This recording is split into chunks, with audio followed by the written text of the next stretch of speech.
Okay, guys, we waited for approximately 5 minutes for others to join, so please confirm that you can hear me and at least you can see me.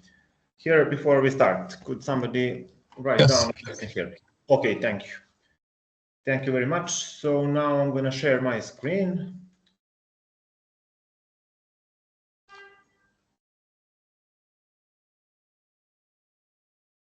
Just a second.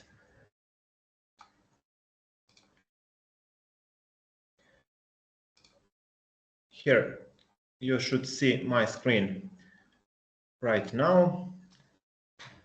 So first of all, I want to share materials with you. So I'm going to paste it here on this group chat. Materials for this course are on my OneDrive. So now I'm going to just paste you link.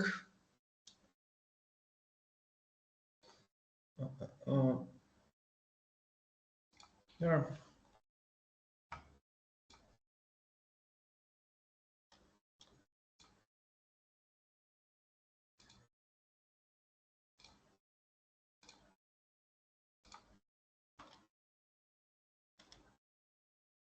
Okay, here is the link of the materials here in group chat. So you should now open this link and you should have permission to download all materials. And of course, if you don't have to do it right now, you can just follow me here on my screen, and then you can later take a look on the materials. Okay, first of all, we are going to introduction presentation of the course, and then we go with the practical part. So you should see now this presentation. Just make it full screen. Okay, you should see it right now. So officially, welcome to the course that is called Data Visualization. It's basically one practical course, but we at first have this short presentation about theoretical part, theoretical knowledge that we need to gain before we can start doing Python. So the most of the course will be held in the programming language Python, but one small little tiny piece will be held in Weka at the other day of the course. So today our plan is to cover this introduction presentation and then to go with programming, to do practical part of the course. Okay, so let me introduce you myself first. I will be your lecturer on this course. My name is Andrija Djonic, as you know, and I'm graduated at Faculty of Science, University of Kragujevac, on informatics, of course. Then master degree I gained in Faculty of Engineering to University in Kragujevac, and now I'm on the PhD studies of electrical engineering. I work as teaching assistant at Faculty of Economics at University of Kragujevac, and so there are a few of my students in this course, so that's great. Okay, here you can see the contact. Here are my 2 emails, so feel free to contact me if you need anything from me, any type of help. Okay, what's this course about? As you know, this course is about data visualization. So today, at first, I said we will have this theoretical part. At first, we will cover the importance of data visualization. We will see why data visualization is important to us and why we should learn it. Then we're gonna learn some basics from the Python. So I'll show you the difference between compiler and interpreter, because that is something that I think you should know before you start with Python. Then basics of Python, just basics. You don't need any special level of knowledge of Python. Then I'm going to show you Jupyter notebooks. That's the environment that we are going to use for this course. Then we're going to take a look on basic chart types. And of course, those chart types, we will see which chart types are best for which type of tasks. And then we're going to make those charts practically in Python later. And then at the very end, we're going to discuss Python libraries for data visualization. You will see there are a few Python libraries that will be covered by this course. And in my opinion, those libraries are the best at the world. So I'm going to teach you practically the best libraries that you can find today in the world. Of course, in Python programming language, which is the best programming language for data science, machine learning, and data visualization, and so on. today. So this is be one very useful and applicable course at the end. And of course, at the end, we're going to take a look on Weka. What is Weka? What is it used for? And of course, course plan and objectives. I'm going to inform you how this course will be held. I'm going to inform you about coffee breaks, pauses in this course, and how we are going to manage to finish this course. Okay, first of all, there is here says a picture is worth 1,000 of words. So that's the good sentence to start course like this. So why is that? Because to us as humans, presenting data on charts and plots is pretty much intuitive. So when you see a bunch of numbers in some table, that's not very informative and intuitive for people. But if you manage to present that on some chart and so on, that's a very, very good thing. You can gain a knowledge, sense of data, and it's pretty intuitive to us as human beings. So why is that important? Because we can make some decisions by that data that is plotted that we see. Of course, we can, here says data storytelling. So we can conclude many things from that data if we manage to plot it on the charts. We can do improved data analysis, of course, and that is much more easy if you manage to make your data as picture than if you watch it as numbers. Of course, you can make interactive data representations. So I'm going to show you some libraries in Python by which you can make interactive graphs. You can change things on those charts and so on. And of course, you can visualize complex relationships and relationships between data that you cannot manage to see if you just watch the data. So importance of data visualization is very big. If you want to do machine learning, data science, data mining, and so on, you will have to make good data visualization to make good progress later. So let's first just quickly cover up this part. This part is generally programming. I don't know how much programming you have done since now so far, and that's why I'm going to show you this slide. So how does this work? How does programming generally work? You have a problem, then you create algorithm. Algorithm is consisted of some steps. Then you convert it to flowchart. This is pretty much the same thing as algorithm. And then we come to this one, to this box here. It's programming. Down there says programming language. So this is what we are going to do here. So in programming language, we have this first square and then the second square. So the first square is called source code, and that is the stuff that we're going to write here. And source code, we can understand it as humans, but machine cannot understand it. So that source code needs to be compiled and needs to be translated to the language that machine understands. So that's the other part, this ones and zeros, this binary code. That binary code can be executed on the processor of our CPU. And that's where, again, I say that is programming actually that we are going to do here. And of course, we come to the solving problem at the end.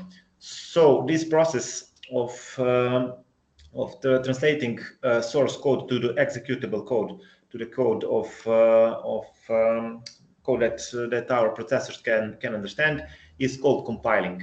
And first of all, this is a tool that we're going to use. So there are two types of those special programs that serve to translate code written in a human-friendly programming language. It's called source code, to a machine code. I mean instructions that can be understood by CPU and that can be executed. So you have compiler and you have interpreter. And the source code, of course, is composed of keywords, and that's called programming language syntax. And for lucky of us, the Python language syntax is pretty simple, so this won't be a problem for us. And of course, the source code is close to humans and is depending on programming languages, of course. And again, I say we will use Python. Then we have executable code. That's file that consisted of machine instructions that are not close to humans, that are something that our PC can understand, but we cannot, and that's okay. And of course, the programming language serves to enable person to program machine code for a specific job. And we have, at the end, high-level languages as C, C++, Java, Python, and so on. And Python is bold, of course. We're going to use Python. They are closer to humans, while lower-level languages as assembler are closer to machines. But we won't use those languages. We will use just Python. That is pretty close to the humans, so his syntax is very easy to understand.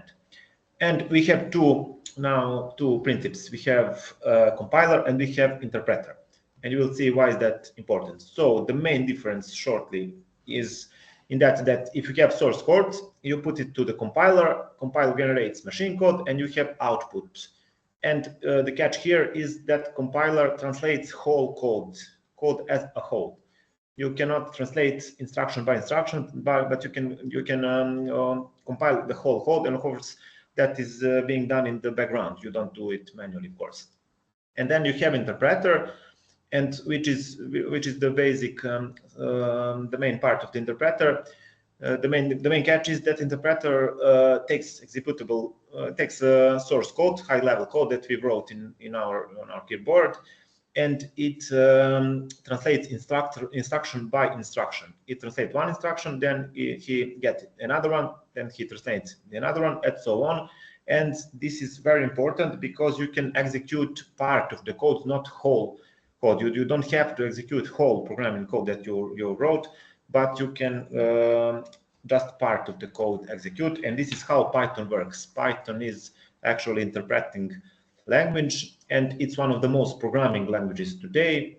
It has very wide applications. So this course, beside that, you will learn data visualization libraries. You will learn a little bit about Python, and it will be very useful for you. So Python is open source and completely free language. That's very important. It's high-level interpreter language, as I told you. So what does it mean? It's interpreter. It means it can translate and execute instruction by instruction. So this is very, very important stuff. It has simple syntax, so you don't have to have difficulties with the syntax. And extensions of the Python files are .py. It's very, very widely used. So default development environment is called Python IDLE, IDLE, and it's of course available on this link that I gave you here. And of course, it's completely free to download. And what is the most important for us? There are a lot of data visualization libraries in the Python. So Python is actually a very good language for data visualization, and that's why we are using it here on this course. Okay, then we come to Jupyter Notebook. So what is this? This will be environment that we are going to use. So we won't work with Python files. We will work with the Jupyter Notebook files because they are better for this type of the problems as data visualization. So if you're not doing with Jupyter Notebook since now, you will learn it right now. So this is the most widely used. It's web-based platform in the field of data science, and you here see the extensions of the files of the Jupyter notebooks. What is the main catch with Jupyter Notebook? It consists of cells that can be executed separately. So you can write simple parts of the code in the cells, and you can just execute cell by cell, not whole code as a whole. So I'm going to show you, of course, this. Don't be afraid if these informations are new for you. And of course, Jupyter Notebook at the background, it contains the kernel, and kernel actually represents the engine that executes the instructions. So the kernel corresponds to a specific programming language. We will use IPython kernel that executes code that's written in Python. So why this is important? Because you can execute the other programming languages code too in Jupyter Notebook, but we will use IPython kernel that executes code that is written in Python. And just to be sure, you can this code, what we will work here, you can take it as Python files and execute it manually, of course. But I'm going to teach you Jupyter Notebook because it's practically the best environment for data visualization and for machine learning generally. Okay, so what you can combine in the one Jupyter Notebook document. You can combine which is the most significant. It's programming code. It's code written in Python, and the catch is that you can visualize results as you execute cell. You get immediately result under it, and you see what have you done. You have two warning or error messages. If you make some error, it will automatically give you a message with the error, so you can correct your code. Of course, what's the most, what actually is the most significant part, you can plot data visualization charts. So when you execute some code, you will have chart immediately above that code, and you can have formatted text too, so you can make notes to later when you start your Jupyter Notebook. You can see what is what to help yourself. Well. So that's Jupyter Notebook, and how to get Jupyter Notebook. So first way, which will not use, is to install Python on your local machine.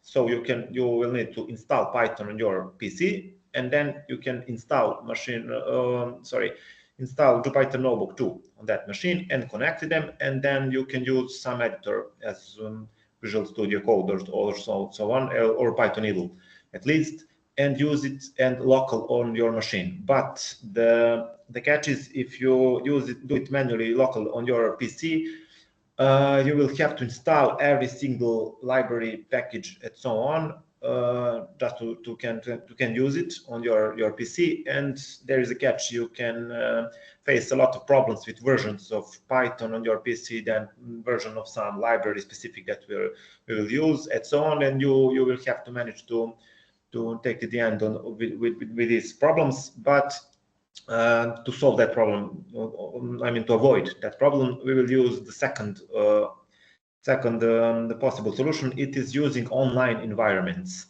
Python and Jupyter Notebook are available at online platforms or environments like Google Colab, JetBrains Datalore, and so on. And we will use this solution. We will use online environment, and we will use Google Colab. It's completely free. And why is this so important? Because you don't have to install anything. You don't have to install Python. You don't have to install any of the libraries. It is enough to include library, and everything will work, and it will work very fast. So one of the goals of the course is to introduce you this solution, online environments, as Google Colab. So after this course, you will be able to use these environments, and you can work whatever you want later in them, as machine learning, data science, and so on. So that's the deal. We will use online environment, and that will be Google Colab. And you can use any other if you want later. You can try it yourself. For us, Google Colab is the best solution because it's completely free, and it's enough for you to have Google account. So if you have mail, you can use Google Colab. Of course, it's completely free. Sorry, my telephone in the office is ringing. I think it will be stopped. Be stopped and not bothering us anymore. Okay, what else we have here? We have basic chart types. So now we have achieved to the part that is very interesting for us. I will show you the basic chart types that we can plot in Python in every single library. So that is important, because we will now see the difference between chart types, which chart types is used for what, and of course at the end of the course you will know how to make any of these chart. So first of all, it's scatter plot is the one at the left. Scatter plot is the most basic chart. It's actually the first chart that anyone should try if start learning data visualization. And as you see, scatter plot is consisted of dots. What are those dots? That are actually two-dimensional space. You have instances that have two dimensions, x and y axis, and any single spot is in the middle of those values. So it's like in maths when you plot some in two-dimensional space, plot some coordinates, two-dimensional of course, and you got something like this, like scatter plots. Then we have line charts. Line charts is practically the same stuff, but the dots are connected with the lines, so it is more easy to you to follow how some values are going up and down, how they change. So line charts, they are good for monitoring some numerical data to see how by time how it goes ups and downs, how does it change its value. Then we have bar charts. Bar charts at the top right hand. Bar charts are great for visualizing categorical types, categorical values. So if you have some values and you can plot them by making bar chart, and you see you have this column, and column can be small or big, and at the left hand side you have value that is practically presented by the height of that bar, of that single column. And usually the name of the variable, of course numeric variable, is here, is at the top at the x-axis under. So we're gonna see later at practical examples how do we make bar charts. Then we have something like this. We have histograms, pie charts, and box plots. You may heard for some of these. Histograms, it looks pretty similar to the bar charts, but it's completely the other stuff. It's not the same as bar charts. It just to remind you, because you have these bars, but histograms are used for numeric variables and to see how that to plot practically distribution of that numeric variables. So you will see later at the practical exam. With bar charts we had categorical variables. We here have numerical variables, and we will see how does it change. Then we have pie charts. Pie charts is this round, this one at the middle, and it's actually used to represent some variables and to see how to say amount of the space that some value take in a whole. So you can see the part of the unique parts in one great whole, and it looks like pie. You have donut charts too. We will see it later, and it's good to plot and to see. You actually have a legend at the top right hand corner, and it is good for us to see how big part of the one whole takes any single piece of this, and you will have pieces as much as you have possible values. So here pie charts are basically used for categorical type of data. So I didn't tell you at first, I assume you know numerical variables are numbers, categorical variables are variables that can be one class, to say, for example, male, female, color, and so on. And then we have box plot. Box plot is very interesting. Here is just one example of how it looks. We will take it closely later. It's kind of a plot that is used in statistics. So you can see a lot of statistics information about some variables using box plot. I'll show you, of course, how to make them. I think this is one more slide with chart types. So you see there are a lot of chart types, and at the end, of course, you will be able to use any single of them very easily. So we have Violin plot, heat map, and bubble chart. So Violin plot is pretty similar as to the box plot, but it looks slightly different. Of course, it's for statistical representation of some numeric variables. You will see later what does this everything mean. Then we have heat maps. Heat maps are two-dimensional arrays, and in the crossing of these two arrays there are some numbers, and of course there are some colors. So here on the top you have scale, and these colors are too informative to you as numbers. So you will see later. Of course, just now it's enough to know what does it look, to represent some correlations between data. And at the end, we have bubble chart. Bubble chart is very interesting. It reminds you of scatter plot. It looks pretty much the same. It's two-dimensional array, but between x and epsilon y axis, you have the size of the bubble. So any single bubble is one dot. It's one instance of data. But here you have third dimension. At the scatter plot, you had just two dimensions. Any single spot was the same as the other one. Here you have the size of the single spot, so that could be third dimension. For example, it could be some variable that is to include it into your instance that you're plotting. So if you want to use scatterplot and to add one more dimension, you have 3D dimension here, you can make bubble charts. And of course, I'm going to teach you how to make it. So those are basic chart types that we will learn how to plot. Of course, these are basics. You can combine more of them. And we have, for the other day of the course, we have some advanced plotting. So you will see there is a lot of more stuff. So these were just basic stuff. But for some, to say, normal work in data science, these plots are quite enough to represent your data. So how to do everything to this? To do everything this, you will have to know libraries. So Python has a lot of libraries for data visualization, and I assume you know what libraries are. So the libraries in some programming language is a set of functions that somebody else made for you, and you can just call that function, and that function works some job for you. So the functions are defined in library, and you need to import library, of course, at your script, and then you can use its functions that are prepared already. So Python has a lot of data visualization libraries, and first one that we learn is called matplotlib. And for today, matplotlib will be enough. If we manage to finish matplotlib and start the second one, Seaborn, it will be pretty cool. So matplotlib is basic data visualization library. This one to the left-hand side. So the basic data visualization library, and it supports large numbers of chart types, but not every chart type that I showed you earlier. It's very easy for use, and it's the basis for many other libraries.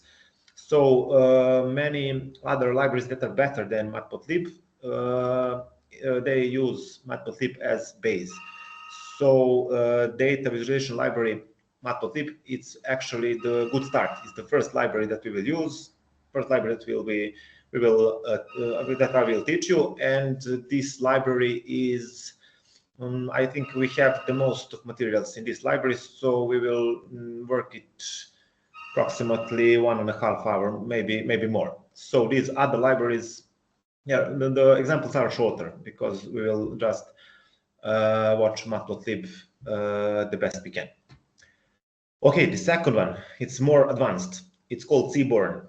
It's of course based on matplotlib, and it has a high-level interface for drawing attractive and informative statistical graphics. So Seaborn is practically very similar to the matplotlib, but it is higher-level interface. It has higher-level interface, and it's visually appealing plots with minimal codes. So codes in Seaborn are very easy, and graphs are very informative. So we will use Seaborn, of course, for plotting graphs that I showed you before. So some of the charts you can plot in any single library, but they will look different, and it depends on library that you're using. So Seaborn has high-level interface, and it's, for me, in my opinion, it has, of course, nicer graphs. So graphics, they're visually appealing better. So plots appeared to be more beautiful than in matplotlib. That is, in my opinion. Then we have Plotly. Plotly is the third library. It has various interactive features like zooming, panning, and hover effects. So now we have interactive graphs. In Seaborn and matplotlib, you can plot data, you get your you can get your plot, and that's it. You can use it for, you can maybe take it, put in some document and so on, and you'll just watch it. But in Plotly you have interactive graphs, so you can change stuff in the graph. You can click on the dots, you can zoom in, zoom out, and so on. So this is pretty cool. I'm going to show you. I'm sure you're going to like it. Then you can create professional interactive graphs with very simple and short code. So generally codes in Python that we will write are short, and with short code you get very nice looking graphs.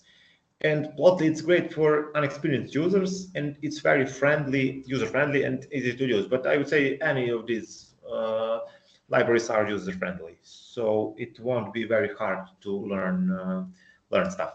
And of course, you will see later, you don't have to learn from line to line code. So that's not the point. The point is to know the core, to know the essence, how do visualization work.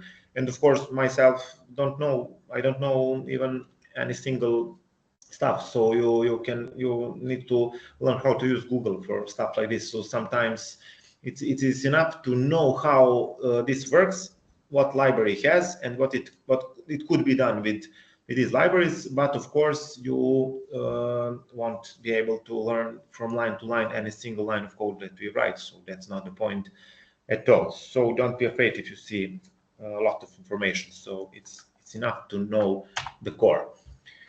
And we have two more visualization libraries. First one is called Bokeh. Second line is Plot9.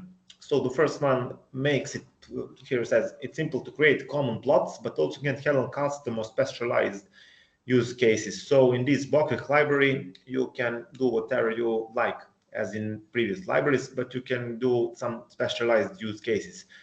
So here says tools and widgets let you and your attendants probe what-if scenarios, drill down into details of your data. Plots, dashboards, and apps can be published in web pages and Jupyter notebooks. So this one, Bokeh, is very, very interesting because you can publish your plots. For example, in some web pages, if you make some site, you can use code and practically take your charts and put it in the web pages or Jupyter notebooks. And we have Plot9 for the very end, and Plot9 is actually implementation of grammar of graphics in Python. Here says it's based on ggplot2. I'm going to show you what that is. Not a big deal. It's actually a new approach for data visualization. It's quite a little different from the first one.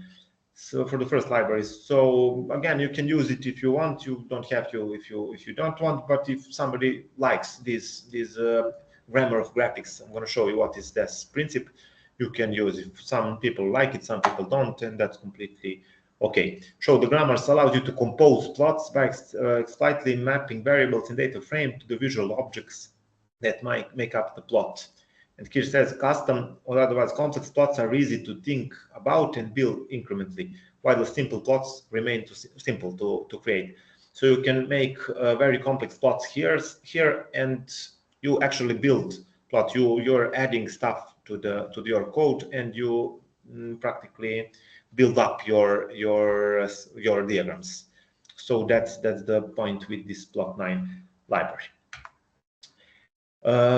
Okay, that's about Python. And for the end, I told you that we will use the Weka too. And of course, we will not be able to work any single library today. Today, we were going to cover this part. I'm going to show you environment, and then we're going to cover Matplotlib. And maybe if we can manage, we will start with Seaborn. But the other day, in 2 days, of course, on Thursday, we will cover up the rest of the materials. So what is Weka now? So we have Python, it's great for data visualization, but some people don't like programming. Some people like to do stuff on the click, and Weka is great software for that. So Weka is popular suite of machine learning software. It's written in Java, developed at University of Waikato in New Zealand. Professor Ian Witten, if you heard for him, that's his product basically. And I'm going to show you, not today, but at the other day of the course, I'm gonna show you how to use Weka, how to install it, and how to use it. And it provides a collection of algorithms for data mining and machine learning. So for the people who like to work with machine learning, Weka is great solution. It has support, of course, for data visualization, and it's very user-friendly and easy to use. It has very intuitive graphical user interface. And it also offers command line interface for advanced users who prefer scripting and automation. So this is the logo of that software, and we will use it later. But of course, for data visualization, Python is a lot better than Weka. Weka is good for data mining, and for data visualization, it has some specific functionalities that you can use. But of course, anything of that you can use in Python too. So this is just for you. I wanted to teach you as much as I can in this course, so to make it more applicable for you. Okay, this we will need maybe 15 minutes at the last day of the course. So we managed to come to the course plan. So originally it was planned to be 8 hours course. 4 sessions, 2 hours each, but it has been changed. So we have 2 sessions, 4 hours each. Okay, so in session 1, we have course introduction that we are right now working on. It's little bit, and we finish that. Then we have coding environment. I told you we will use Google Colab. I'm going to show you how to open Notebook, how to set it up, and anything you need to know about it. And then we have Matplotlib library. So we're going to cover practical part of Matplotlib. And it is planned for session 2 to be Seaborn and Plotlib. But as I told you earlier, the speed of the course, it depends on your speed, because it is course is designed that it would be great if you work along with me when we start practical part. So I'm gonna make 1 minute pauses after any code I type in that you can try to give you. I want to give you time to try yourself. So the speed, of course, depends on you at a lot. And of course, I made a lot of materials, so we will, of course, do a whole course. And if some of the materials stay uncovered here, I'm gonna, of course, give you to use it on your own.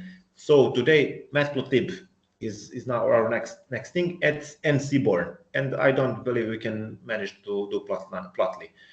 And okay, in 2 days, Thursday, we will cover Plotly, Bokeh, Plot9, and advanced plotting examples. I've prepared some advanced plotting examples that are not more like demonstration examples of what else you can do in Python, but they're not very applicable as these before. So I think we will manage the other day to cover Plotly, Bokeh, Plot9, advanced plotting examples, and data visualization with Vecka, which is really short. So that's approximately some plan. So today Matplotlib, and just to start Seaborn, but if we manage, it would be great to finish. But it's not the point to be very fast and to be for you hard for following. So I'm gonna do my best to make this course to make it easy for following, to make it interesting, and to make not to be very tiring. But we have a lot of materials, so we'll start soon coding. Okay, what are objectives?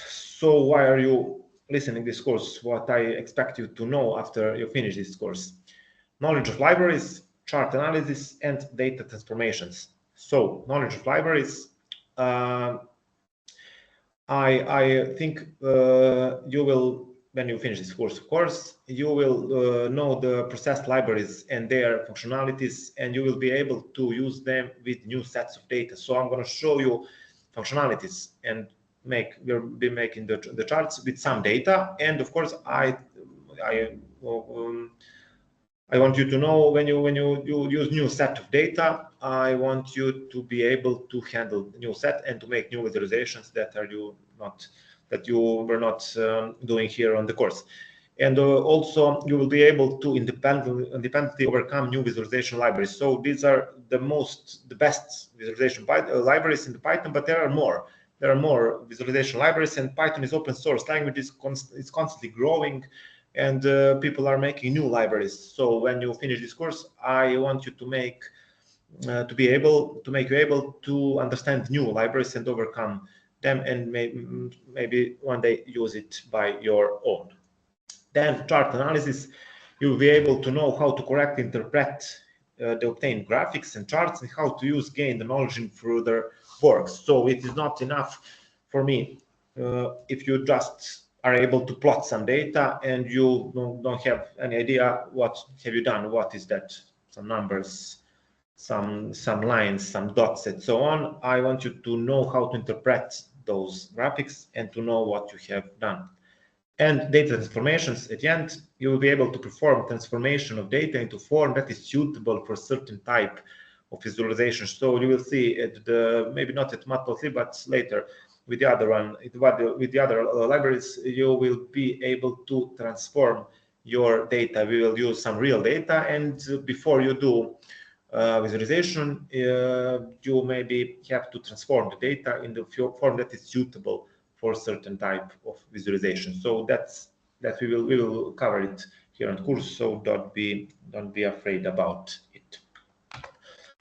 Okay, and that's everything with this that has to do with this introduction presentation. So now you are practically you are ready for coding. So now the good part starts. This was theoretical part, and as I told you, this course is pretty much a practical course. So we will do most of the course. We will do the coding. So that's everything from the theory in this course. From now we start coding, and to the very end of the course we do only coding in Python. So and of course I can tell you, if there is any any questions, you feel free to interrupt me and go ahead and ask whatever you need. You can ask by your microphone, by speaking, or you can use this group chat and type in here question if you have some. Okay, what's now on the turn? Now let me show you how to start Google Colab. So now we start with programming, and of course you will use Google Colab for coding. So from now you can work along with me. I'm gonna make it slower now. I'm gonna just open new tab in my browser, and I'm gonna type Google Colab. So just type Google Colab if you have Google account. So we assumed that all of you have Google account. You all have Gmail. Just enter here on Google Colab, and I'm going to open this first one. Welcome to the Colab. And this pops up, and this is here says open notebooks. So any notebook. So Jupyter notebooks, Jupyter files are called notebooks. So to be sure, when I say notebook, I mean Jupyter notebook. Here are any of your notebooks, my notebooks that I've used since now. So for you, this will be, I assume it will be empty. You have just this welcome to the Colab notebook. That's predefined workbook. You can enter it later and to read more about Google Colab. But for now, it is enough for you to go ahead and click New Notebook and bottom left corner. I'll click New Notebook, and this is what happened in the browser. Google will start your notebook, and this is the environment that we will use. So this is the environment, and this is the cell. As I told you, you can use, if you use your Jupyter notebook, you will be able to type code into the cells and to run cells for each other separately. You don't have to run all cells by once. And for now, I'm going to just go here, click on the rename notebook. I just click here, double click, sorry, and I'm going to call it data visualization 1. So it's first day. I'm going to just say it and click enter. And from now, I can type in here programming code. So I give you a minute or two for the people who want to work along with me. As I told you, it would be the best if you work along with me and try this code that I entered. But of course, it's not a big deal. It's not a problem for the people who are slower with the keyboards. It is okay completely if you just follow what I'm doing and try it yourself later. So any single piece of code, any single line that I'm gonna use here, it is consistent in the materials that I gave you. So you can freely go ahead and here on group chat, open this folder and of course download what you need. So it will look like this. Will be looking like this, and then you can go to the first. Here is the presentation that we covered. Since now you go to the Matplotlib basics, you can go right click and download. And here in Matplotlib basics, you have this one, Matplotlib basics.py, and there is a code. Code is held here in this file, and you can copy code if you don't want to type in. You can find any single line of code here. Okay. Sorry, can you please reshare? I can see. Okay. Somebody solved the problem. Cool. Okay, so feel free to copy the code from the Python file if you don't want to type in as myself. So now we can officially start. I'm gonna take this here, and I'm gonna show you the other stuff we have here. We have some HTML, some PDF, some Py files, and so on. I'm going to show you how to make. Practically from the Jupyter Notebook, you can export your code to the various of formats. So I'm going to teach you how to make anything of this later. Okay, I now come back here, and let me see just if I split this, you see it narrow. Okay, I'm going to make it like this, and I'm going to zoom in a little bit. So I press Control button on keyboard and use my scroll to zoom in or zoom out, just like in the, for example, in Word document. Okay, and what is first? For first, we will make matplotlib. So if you type code here and run it, it will be executed in Python. But if you want to add cell that contains text, you go here, add text cell, click here, and now this cell here is text, it's not code. And I'm gonna type in matplotlib to know that we are working with matplotlib.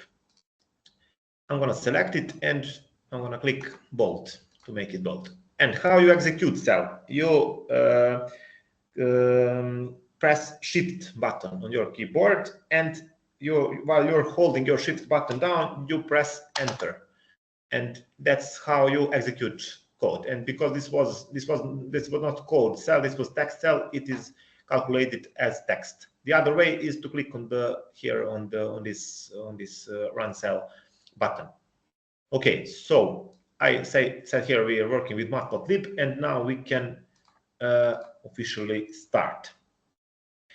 So what is the first thing that you will be that you will have to type in? So as I told you, if you work with some programming language, there are a lot of libraries in that language, and the library it consists of various functions. And for now, matplotlib is library that consists very large number of functions that do practically data visualization. So first step is to import library. And how do you import library? Here is the thing. You type in import, and I'm gonna just monitor how fast it goes here. I have the other monitor for watching you. And then you type something like this: matplotlib.pyplot splt. And this is the basic way in the Python to import some libraries. So matplotlib.pyplot, this is library, and this is part of that library that we will use. So this has to be written like this as PLT. So this PLT is called alias, and later in the work, if you want to call some function that is held in matplotlib, we will use this PLT. So I'm now going to start this code. I go Shift Enter, and you see now this code is executing. So it's a little bit slower for now, but it will be faster later. Always this first command is the slower one. And well, you see now it has this green sign here that says, okay, this is executed. You can go on now. So now our Python interpreter knows what is PLT, and he knows it's matplotlib. And now I can plot data. But beside matplotlib, I need one more. Library for my work, and that library is called NumPy. So I'm going to type something like this: import NumPy as NP. NumPy is library that is used to work with arrays of numbers. So we will need that library for now, because we're going to make data on ourselves that we're going to plot here, because I want the pretty much basic from scratch, the basic chart types. So we will use NumPy library to make arrays of data. So I'm gonna start this code too. Now I have imported two libraries in my environment. Then I'm gonna make two arrays of numbers. First array is gonna be called x underscore data. Here we have x underscore data, and we say equals np. It's this one, this np. From here it's alias for NumPy library, and you go .random. In the brackets are number 50 and by 100. So what does this function work? It generates for you 50 numbers in the range from 0 to 1, but 1 is not included. It's practically from 0 to 0.99999 and so on. And we multiply by 100. And if we start this code, it's executed. And now I can say print x data, and I'm gonna do it. Sorry, but sorry, would it be possible a little bit enlarge your screen? I'm gonna zoom in right now. Yes, exactly. Thank you very much. Is it better now? Is it better now? I see here. I think it's okay now. Okay, thank you for a suggestion. So here, what happened? I printed this array. This is array that I made like this. I printed it, and here is the output. So you see here are numbers practically from 0 to 99.99999 and so on. So these are random numbers. We're gonna need these numbers just to show you how to plot, how to make your first scatter plot. Okay, then I'm gonna make one more array too. I'm gonna call it y data. Here, I'm gonna call it y data. So y underscore data equals np.random.random50 times 100. So this is not visualization yet. I'm just making data that I want to visualize. So again, I have y data, and again 50 numbers between 0 and 1, but 1 is not included, times 100. So that means we have numbers from 0 to 99.99999 and so on. And of course, I can do like this something. I can every single line of this code I can put it in one cell, but it's not practical because if you have some errors here, if you do the smaller cells, you will be able to more easy figure out. And I'm gonna go ahead and print I data, and here he offers you any single possible solution for these variables. I go enter, and then I'm gonna go shift enter to start this. And this is y data. So this is again one pretty much the similar array as x data. So I have now two arrays, x data and y data, and now it's time for our first plot. It's now time for our first plot. Now we're gonna make scatter plot, and these numbers here, we will have 50 dots in our scatter plot. These are x coordinates, and these are y coordinates. So we have two-dimensional array, any single couple of these values, first with this first, second with second, and so on. That would be coordinates for our scatter plot. So let's officially make our first plot. So what is the function for the scatter plot? You type plt.scatter.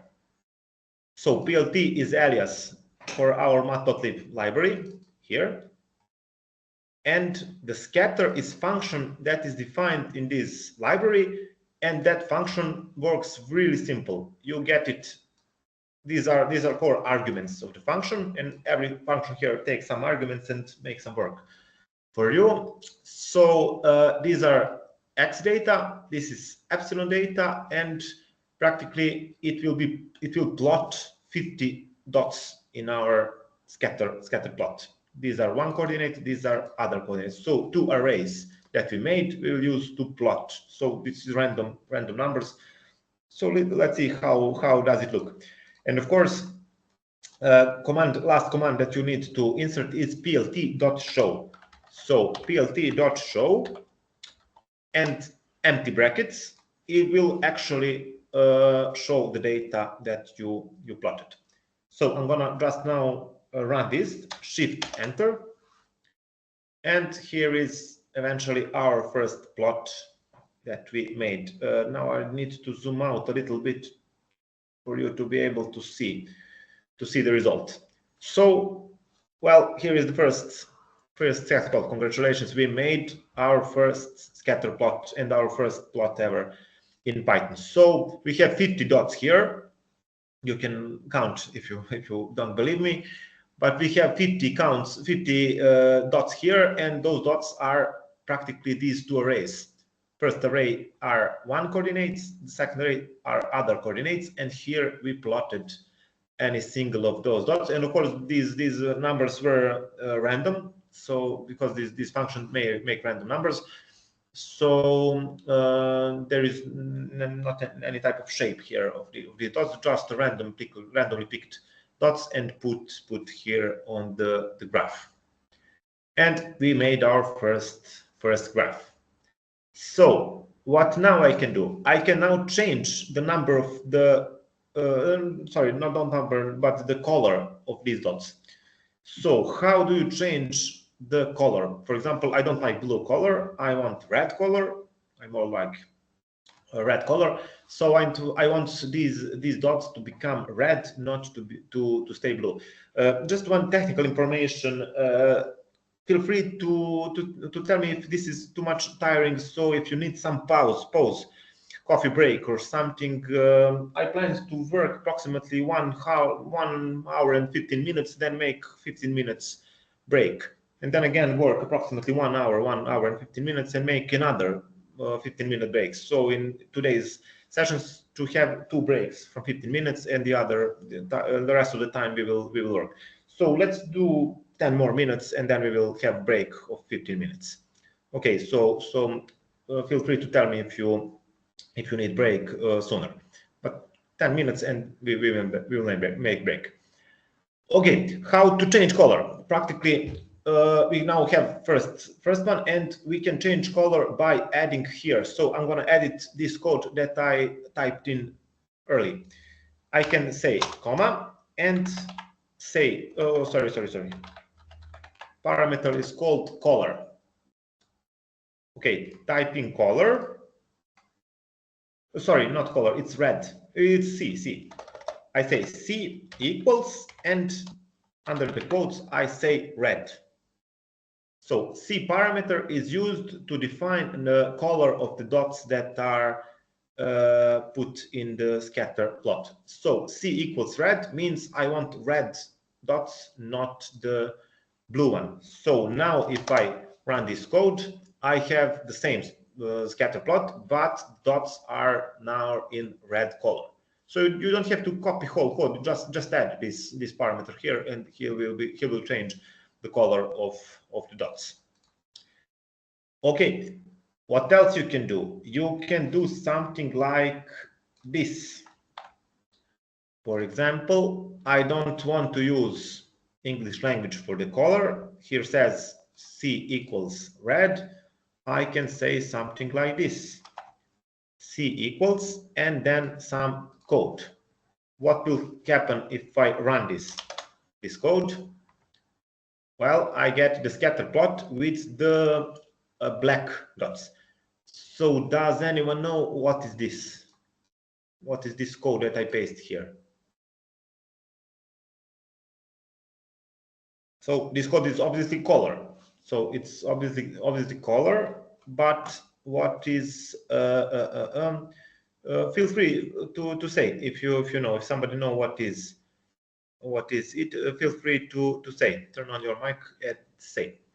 So this actually here it is called hexadecimal colors. So I'm gonna just open new tab here and typing hex color. So any color you can represent by its hexadecimal values. So for example, let's take some green here, and let's copy this hex code here. I'm going to copy it, And this is the way how to, I'm going to paste it here. When was this code, I'm going to paste this code. And let's run it to see if it works. Well, it works. Here we have now green dots. So this is the way to color your dots on your scatter plot by using hexadecimal name of the color. Okay, this is pretty much cool thing. Okay, what else we can do here? We can do something like this. So let's make again color equals red. And for example, if I don't like these circles, I want scatter plot, but I don't want to have circles. I want to have, for example, stars. I want to have stars. So I can do something like this. I can say marker equals, and under the quotes, I can insert the star symbol. Okay, and I'm gonna run this code now. If I run it, here is what I have. I have changed my scatter plot in the way that I don't have anymore the circles. I have stars, and stars are in red color. So it's obvious that I'm a fan of Red Star Football Club. Okay, this is the way you can change your markers. So you don't have to use spots. If you don't want, you can use stars, and feel free to try it yourself. Some other symbol. For me, this is the very nice looking graph. Then what else I can insert? For example, I can say, okay, these stars are beautiful, but they are too small. I have really big amount of space. I have just 50 stars, so they are very tiny. I can make them bigger. How to do that? The argument that I will add to this code is called S. I say S equals, S stands for size, of course, and I will insert, for example, 100. So you see here, I add C equals red, marker equals star, and S as size equals 100. And now I'm gonna start this code. And well, I have bigger stars. So I have again, 50 stars from the beginning, but now they are bigger. I can make it even more bigger. I can insert 150, but be careful not to become very quick, or very big, sorry. So that's the way that you can use to change to resize practically your markers on your scatter plot. Okay, let's go on. What else I can do? For example, let's make it very busy. I can now make two arrays again, but now 100 numbers will be generated, and sorry, not 100, but 1000 numbers. First, here we had 50 stars.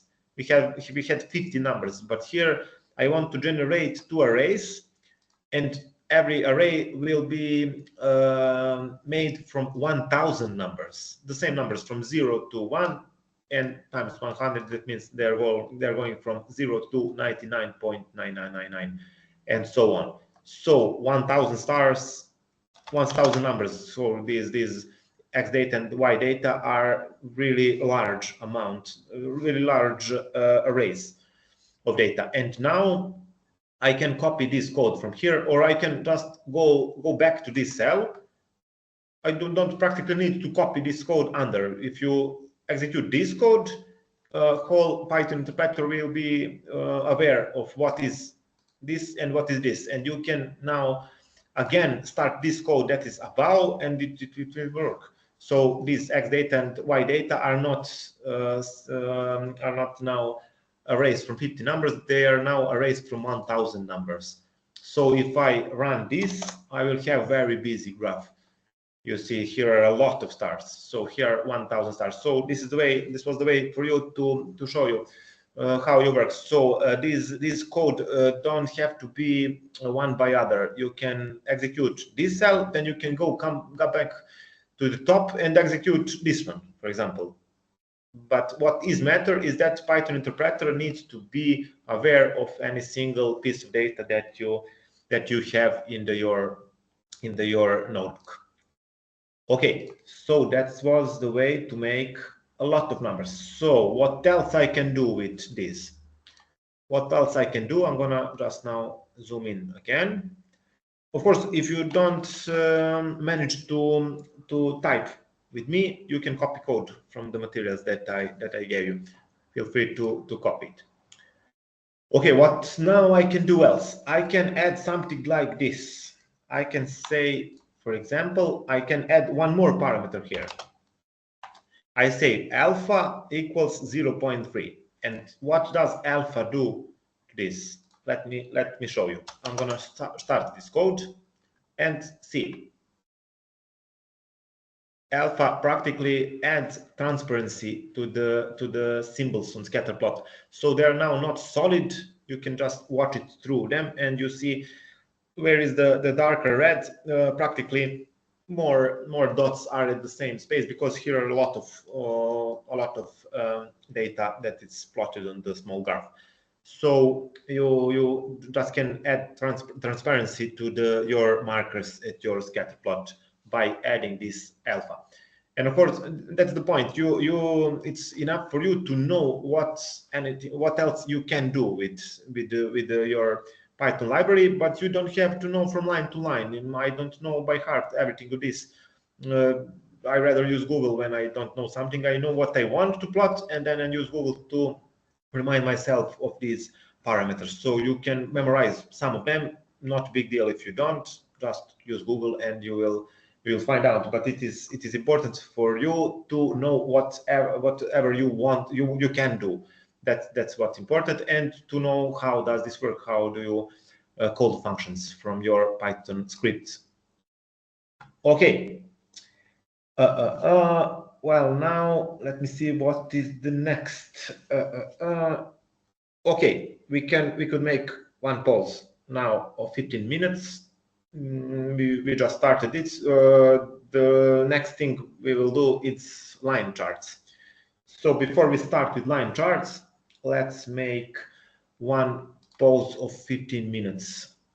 So is there any questions from now, from anything, from the theory, practical part, this with questions about Google Colab and so on? George, would you like to make your question? Yes, I just wanted to ask, for what if I wanted to make, like, for example,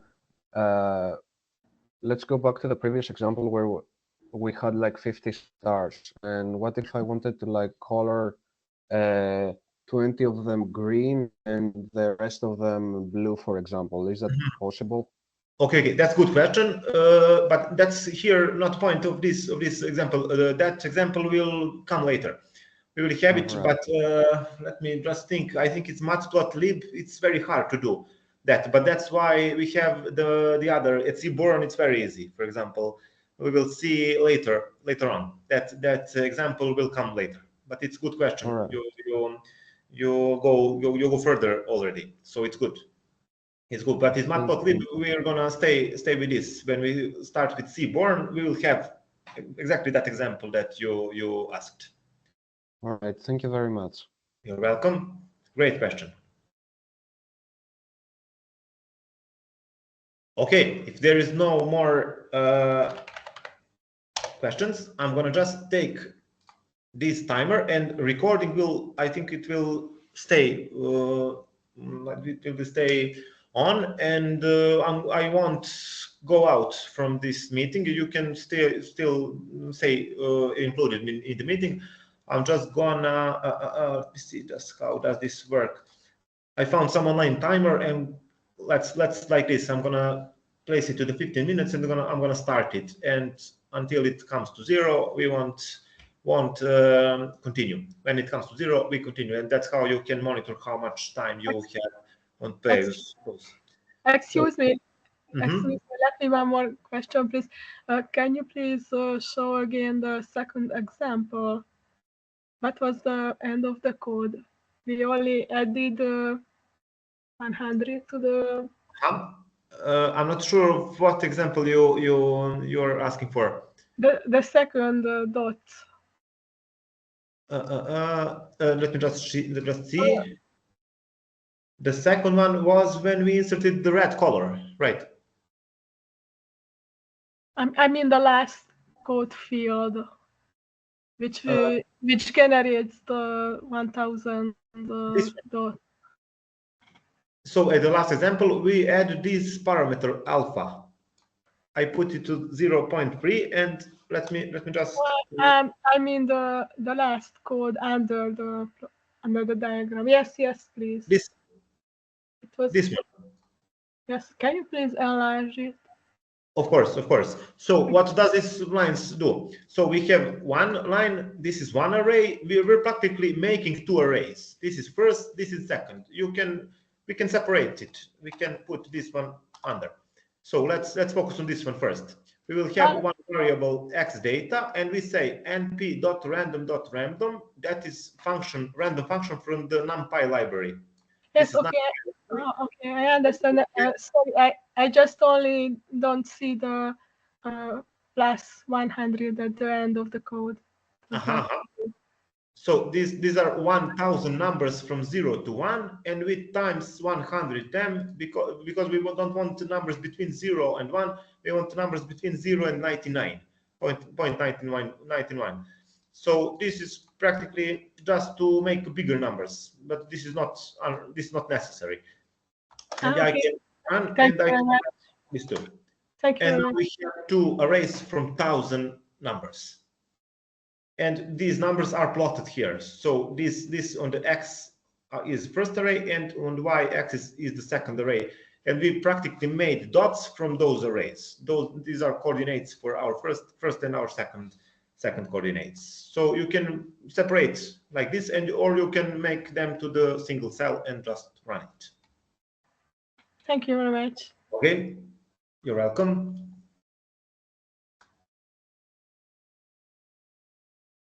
Okay, if there are no question for now, you can ask freely later when we come back from pause. Then let's go ahead and go to the pause. And later, when you get the recording of these meetings, you can just crop the side, the slides that you see the timer. You can just go ahead and step away from it, so you'll know where is pause. That's why I'm gonna stay this appearance on the screen to be sure when the pause started and when it was finished. So pause starts right now, and see you in 15 minutes.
Okay, guys, now we're going to continue. So the pause is over. So we're now going to continue, and we will work for approximately, we'll see, for 1 hour, and then make one shorter pause, about 10 minutes approximately, and then we will work until 8 p.m. To the end of the course. Okay, we go back. We will just go here, and we will continue now. So what is now our task? Here we finished with our scatter plots. So this is the most basic scatter that you can ever find. We will have more advanced scatter plots in Seaborn library and so on, and the other libraries. So you have scatter plot in every practical library, but this one in this Matplotlib library, it's the most basic one. And here we made our data what we plotted later. So later on, when we work with some advanced libraries, we will use some actual data, some real data sets. I'm going to show you real data sets, and I'm going to show you those data. I'm going to explain it to you, and then we're going to plot some real stuff. Okay, what is now? Now we want now to learn some line plots. So let's make some line plots. As I told you, line plots are plots that are pretty similar to the scatter plots, except the difference that dots in line plot are connected actually, so you can monitor how value changes through time. So first of all, let's make some data that we want to plot. We want to make, for example, one array of years. We want to start with 2006 to the year 2006 and make array 2007, 2008, 2010, and so on until 2000, for example, 21. So this piece of code in Python, so let's run some Python, will work exactly that. I mean, this first line. So we make an array that is called years, and we say in the brackets, these brackets, something like this: 2006 plus x for x in range 16. What does it mean? This means that this is loop, and loop will do automatically. Practically x value will become 1, then 2, then 3, then 4, and so on. And practically we want to make array years from 2006, then 2007, 2008, 2010, and so on. So practically we don't need to code to make some large code. This will do exactly that for us. So I'm gonna move this for now, and I'm gonna start this piece of code that makes array years. Then I'm gonna print this array, and look what we made. We made exactly what I mentioned. We made array of numbers. Numbers are 2006, 2007, 2008, 2009, and so on. So this doesn't have anything with plotting, with data visualization. This is just the way to make array like this, because we want to use this array in our further work. Okay, then we're gonna make another array. For example, we want some random numbers now. So these numbers are ordered. We want some random numbers, and now I can do something like this. I can make some weights, for example. So we have another array that is called weights, and here are the values. And these are random numbers. So just type in 16 random numbers that you like. Here are these random numbers. I wrote them completely random. And these weights will be on our y-axis, and these years will be an x-axis. So we want to demonstrate how these weights change through time, and time are these years.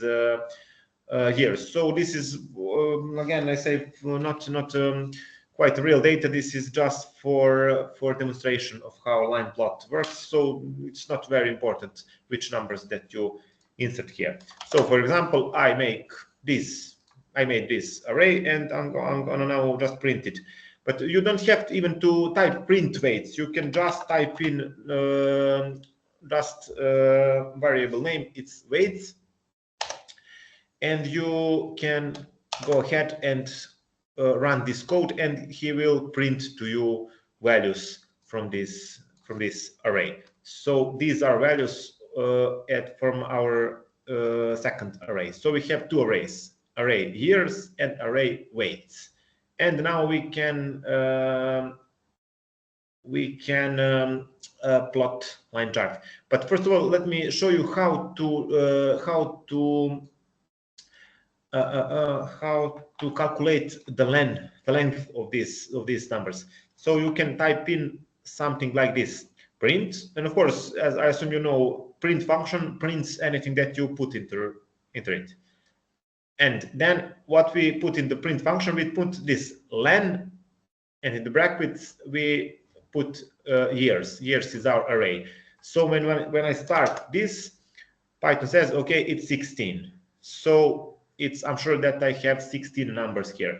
I can change here and type weights, and I can run it too, and again the result is 16. And of course, you may notice this is how Jupyter Notebook works. So you can separately run the separate cells, and you get immediately a result of that cell. Okay, so we have two arrays from 16 elements each. So now I can make a line plot of this one. So on x-axis, I want to put years, and I want to put weights at y-axis. Here is the code to make that plot. So this one, plt.show, is the same as scatter. And as you remember, if you remember, at the scatter plot, the function was plt.scatter. Here, the function is plt.plot. If you type plot, that's the function for a line plot. And this is X label, this is Y label. This goes down, this goes up. And I put one array and I put another array. And if I start this piece of code, well, here is our first line plot. And here is line plot. So here at these breaking points, I'm not sure if you see it well. Here is the first one, second, third, fourth, fifth, sixth, seventh, eighth, ninth, 10th, and so on. And a single breaking point is one value. Okay, and you see years are down and weights are up here, and you now can follow how does this change, how these values are changed through the time. And that's practically very, very similar to the scatter. So let me just show you what I'm talking about. I'm gonna just now call scatter function. Just take this plot function and replace it with scatter function, as we learned earlier at first class. So what I get here is the scatter plot, and if you look carefully, the shape of these dots in scatter plot are the same as in the line plot, besides the main difference that in line plots these dots are connected, so it's more obvious to see how does these weights are changing through the time. Okay, so this is practically the same thing as this. The difference is here is scatter function and here is plot function. If I want line plot, I type plot function. If I want scatter plot, I type scatter function. Okay, and now I go back to the line, and I'm going to show you how I can adjust this line function. So first thing that I want to do, for example, I don't like color. I don't like this blue color. I want my line to be orange. So I'm going to add the same rule is for the scatter. I add parameter c equals name of the color. Name of the color is orange. And when I start this code, well, this is the result. I have the same, of course, plot, but now it is orange colored. It's orange color. Okay, so this is the way how you can change the color of the plot. What else? If you remember later, you can type the name of the color, but you can type just the first letter. If I say C equals R, this will give me one line plot in the red color. Okay, so this is a little bit shorter. Okay, but what if I want to make this line more thick? For example, I want a bigger line. Okay, let me give you just a minute to try. it yourself. I'm sorry if I go too fast. I forgot that you may try it yourself. So go ahead and try it yourself. Free these things since now.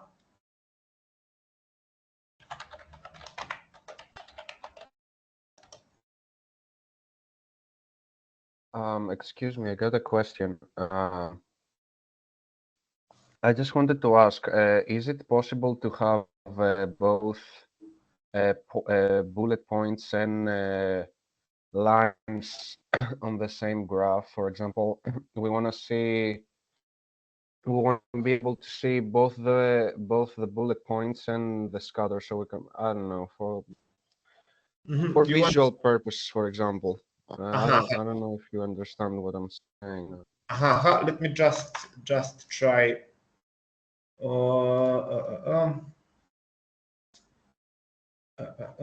Just a second, please.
Okay, I think it was enough time. Okay, you asked if it's possible to add scatter plot at the same place as the line plot, right?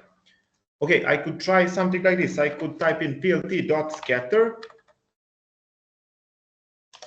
and practically copy this from here.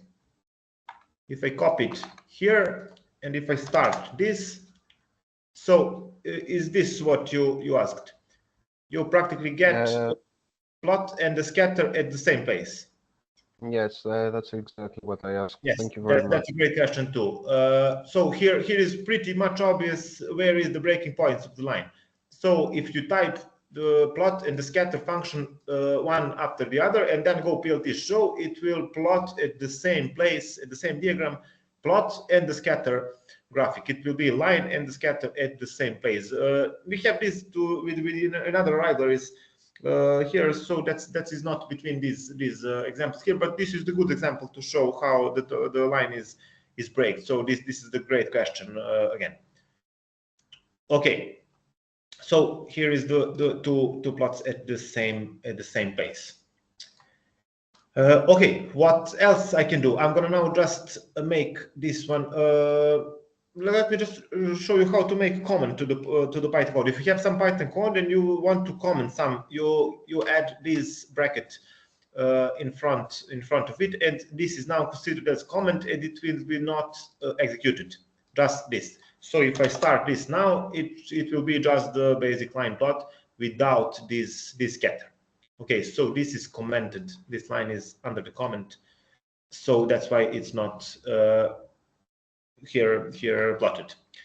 Okay, so what else I can do? If this line, for example, is not enough thick for me, I want thicker line, I can do something like this.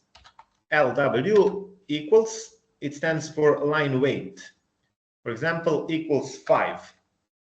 And what if I start this one So you get line plot, and the line is thicker than before. So this is how you make your line plot to be with thicker line.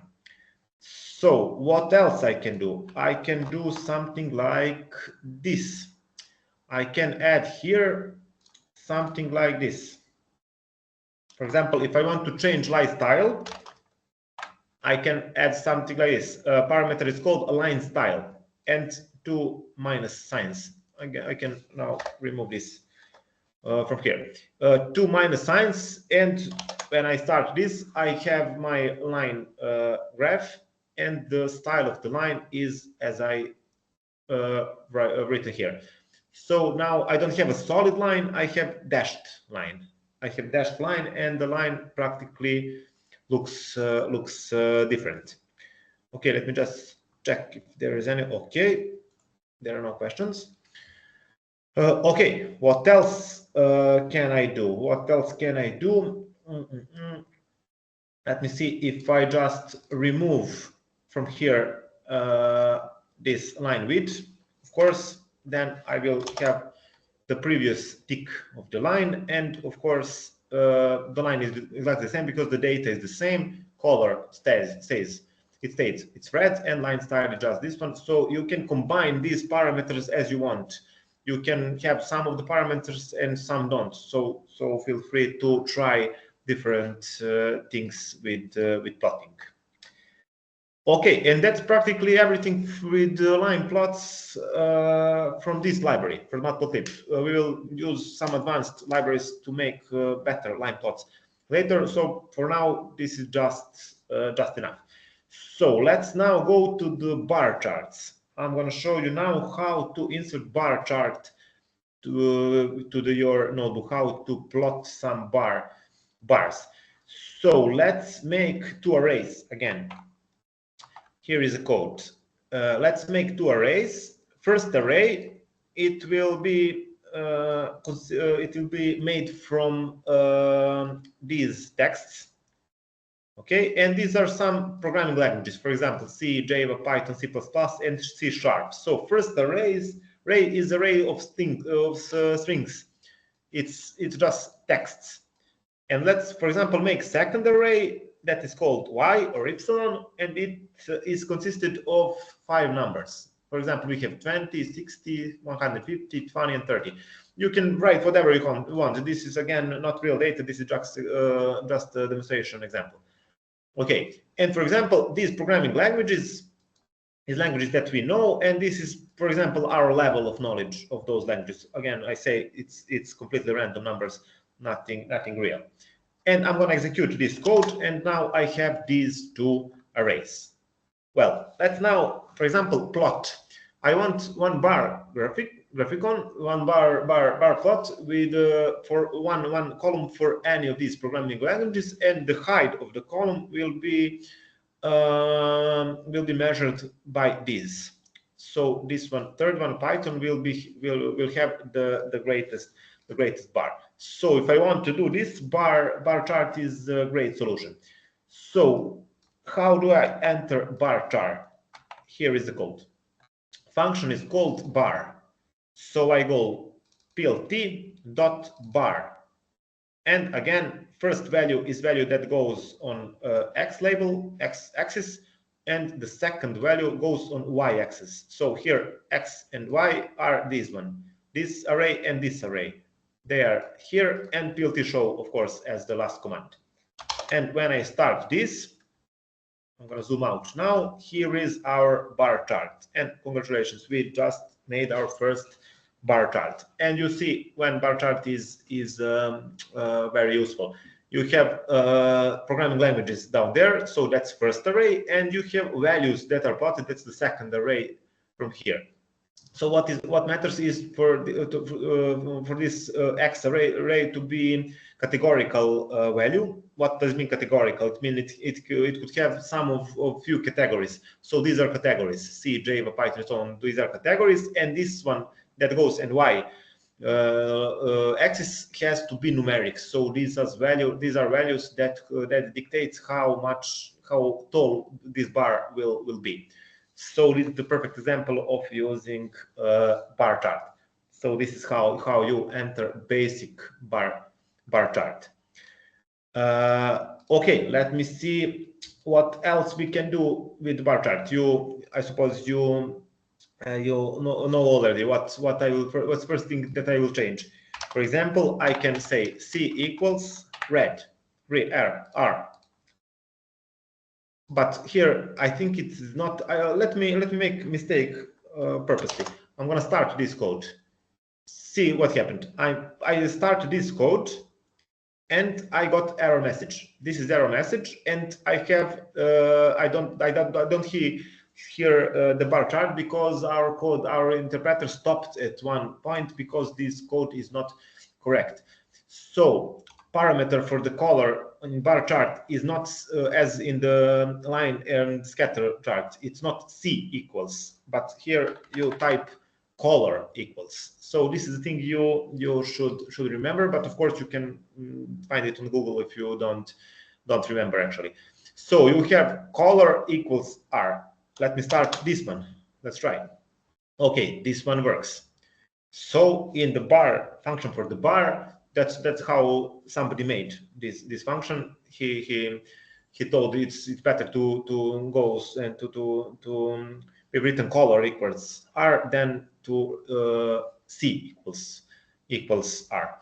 So if you want to change the color of your bar chart, you go type in parameter is color equals R.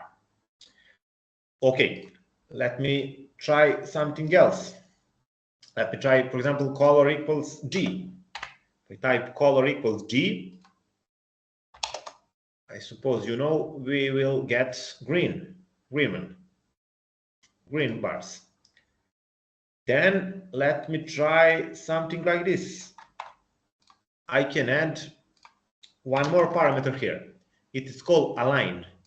Align equals edge.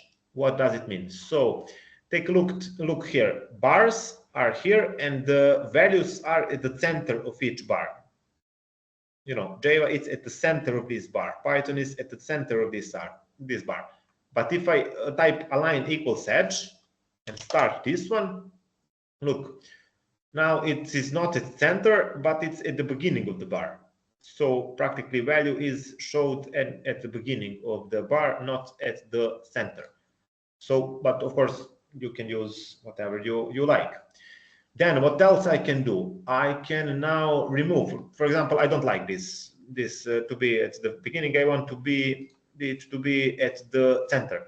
So I'm now just gonna remove this align. But for example, these are really thick to me. These bars, I want to make them more narrow. So what I can do, I can go ahead and type parameter width equals something. So I'm gonna add here width equals 0.5. So what will then happen? Of course, this line will be centered because I moved that parameter, and width equals 0.5 will actually make my bars more narrow. So for example, this one is, in my opinion, more nice looking. So I have now thicker these columns and they are centered up here. So you remember width parameter defines the width of the bars.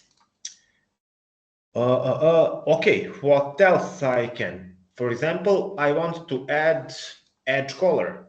I can add color, so these bars that are green, for example, I want them to have edge at some other color.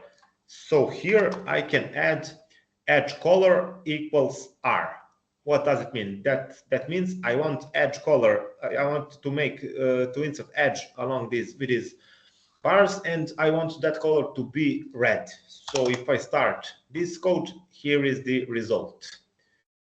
Let me see here. Well, here you see it now. So you see it's the green bars as we made so far, and now we have red colored frame along these bars. Okay, what else I can do? For example, I can add. Do you remember when we made the line plot? LW, line width, what was that? That was for the thickness of the line. Here we have the same parameter. So I can type something like this. I can type here line width equals 5. See here. This is the same parameter as in the line plot, but here, because I don't have any other line than this around my bar, this line width will be applied to that line. So when I start this, here is what I got. I got the same graph, but now this line is very thick because line width is set to 5, and that color, of course, is red. Okay, that's the way how you make these bars little bit nicer for the viewer. In my opinion, this is little bit nicer than looking. Okay, and that's all for now from the bar charts. That's all for now. We know now the purpose of our bar charts. So next one is histograms. Next one is histograms, but I will give you a minute or two to try this stuff that with bar graphics that I've just covered. So I'll give you minute or two to finish this if somebody started, of course. If not, we'll just wait for the others to finish.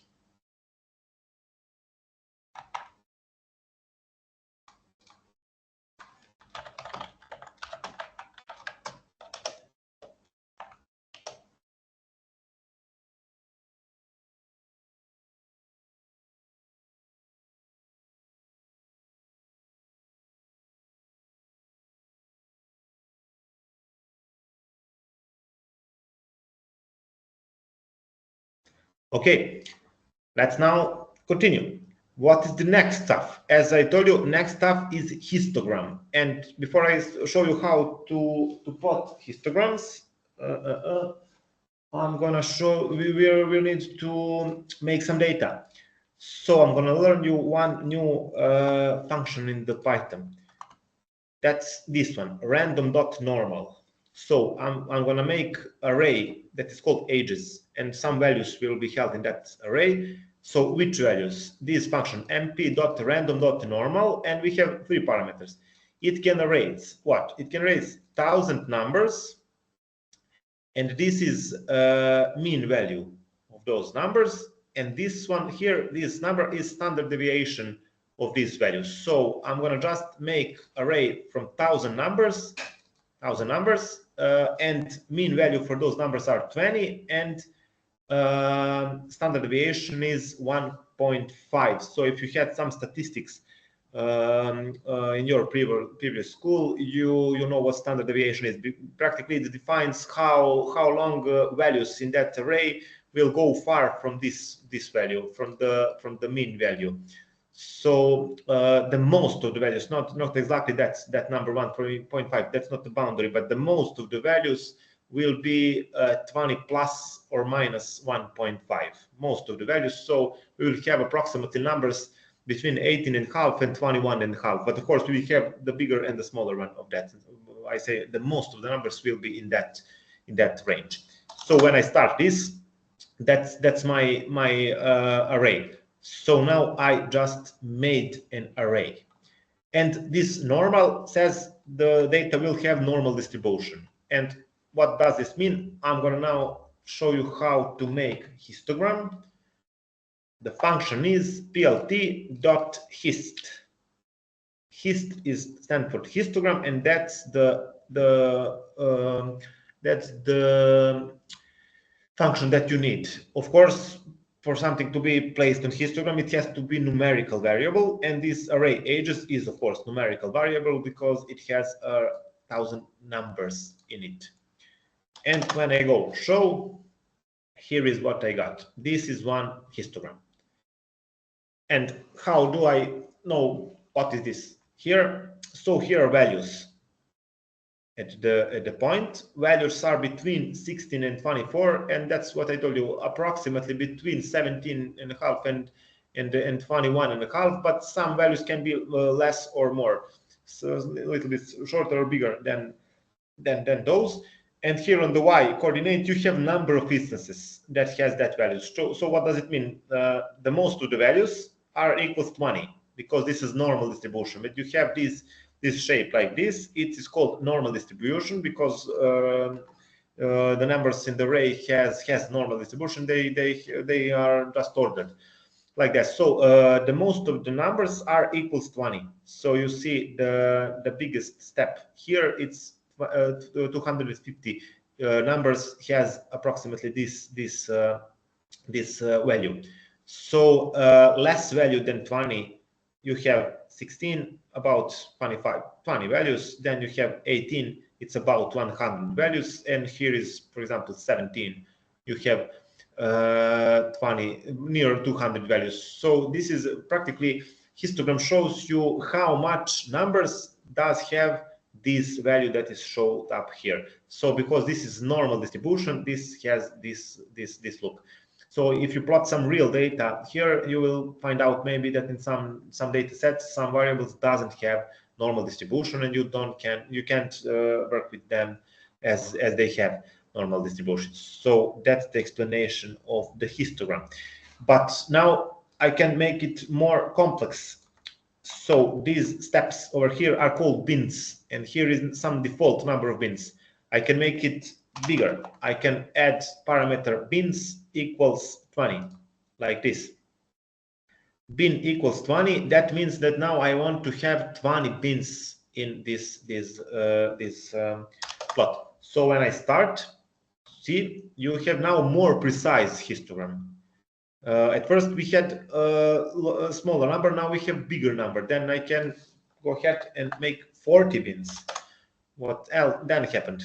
Something like this. And you see, if you make the bigger this number of bins, you have something like this. You see here this value, this step, this bin is higher than this one. So this is randomly selected data. So this is possible too. Some values can be you have more instances of some value than of some previous. So here we doesn't have, for example, this value. We don't have any number here because, of course, this is random function. You don't know exactly how it works.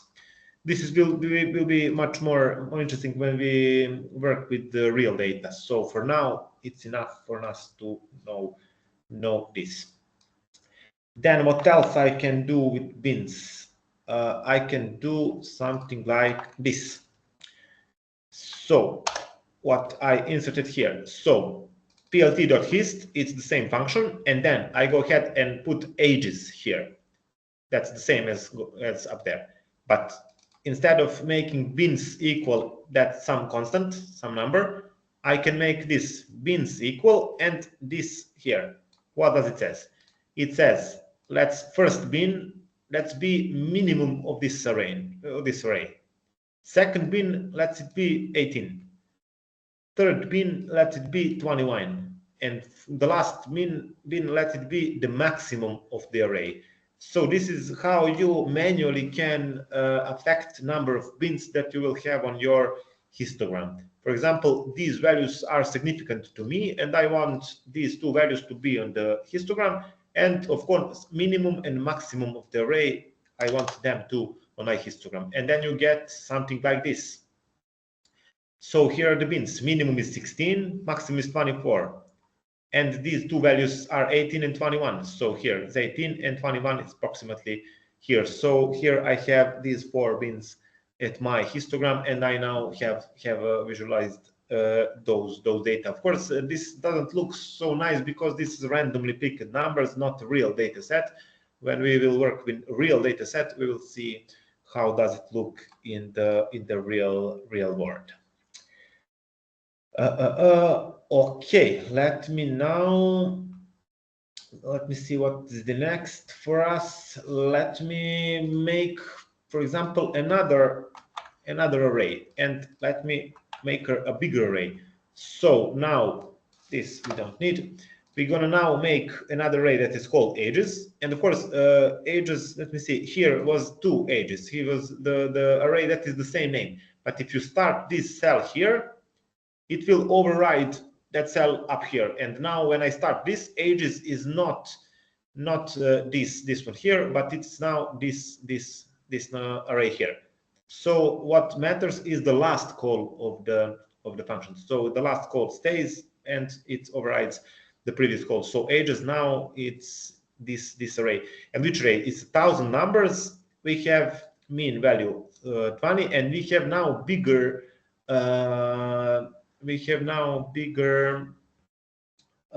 this second parameter. It's standard deviation. We have bigger standard deviation.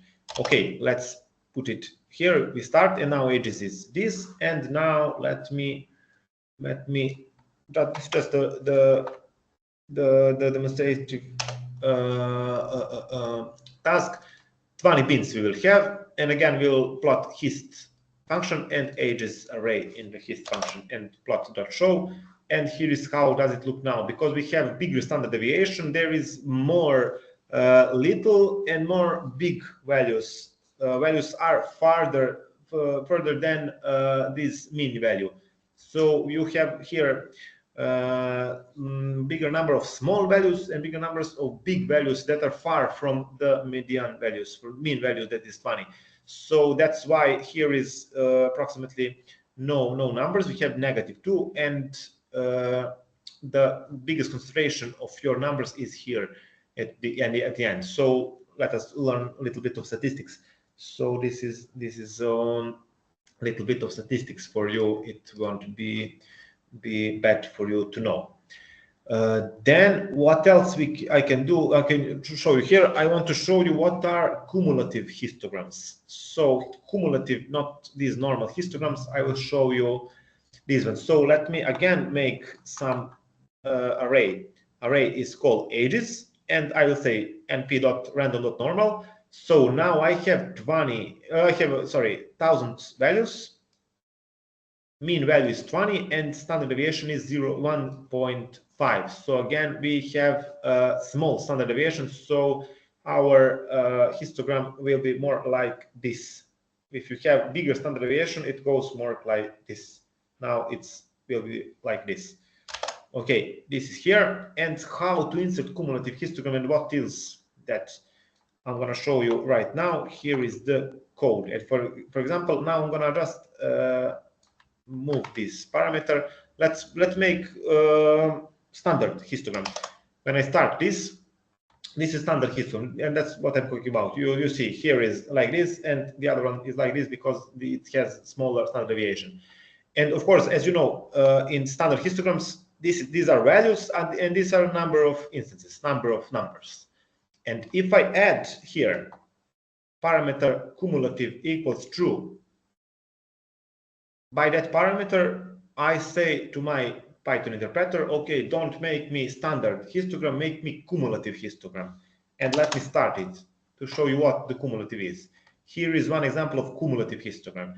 And again, at the x-axis down there are values, and here are the number of numbers, number of instances. But how to interpret this?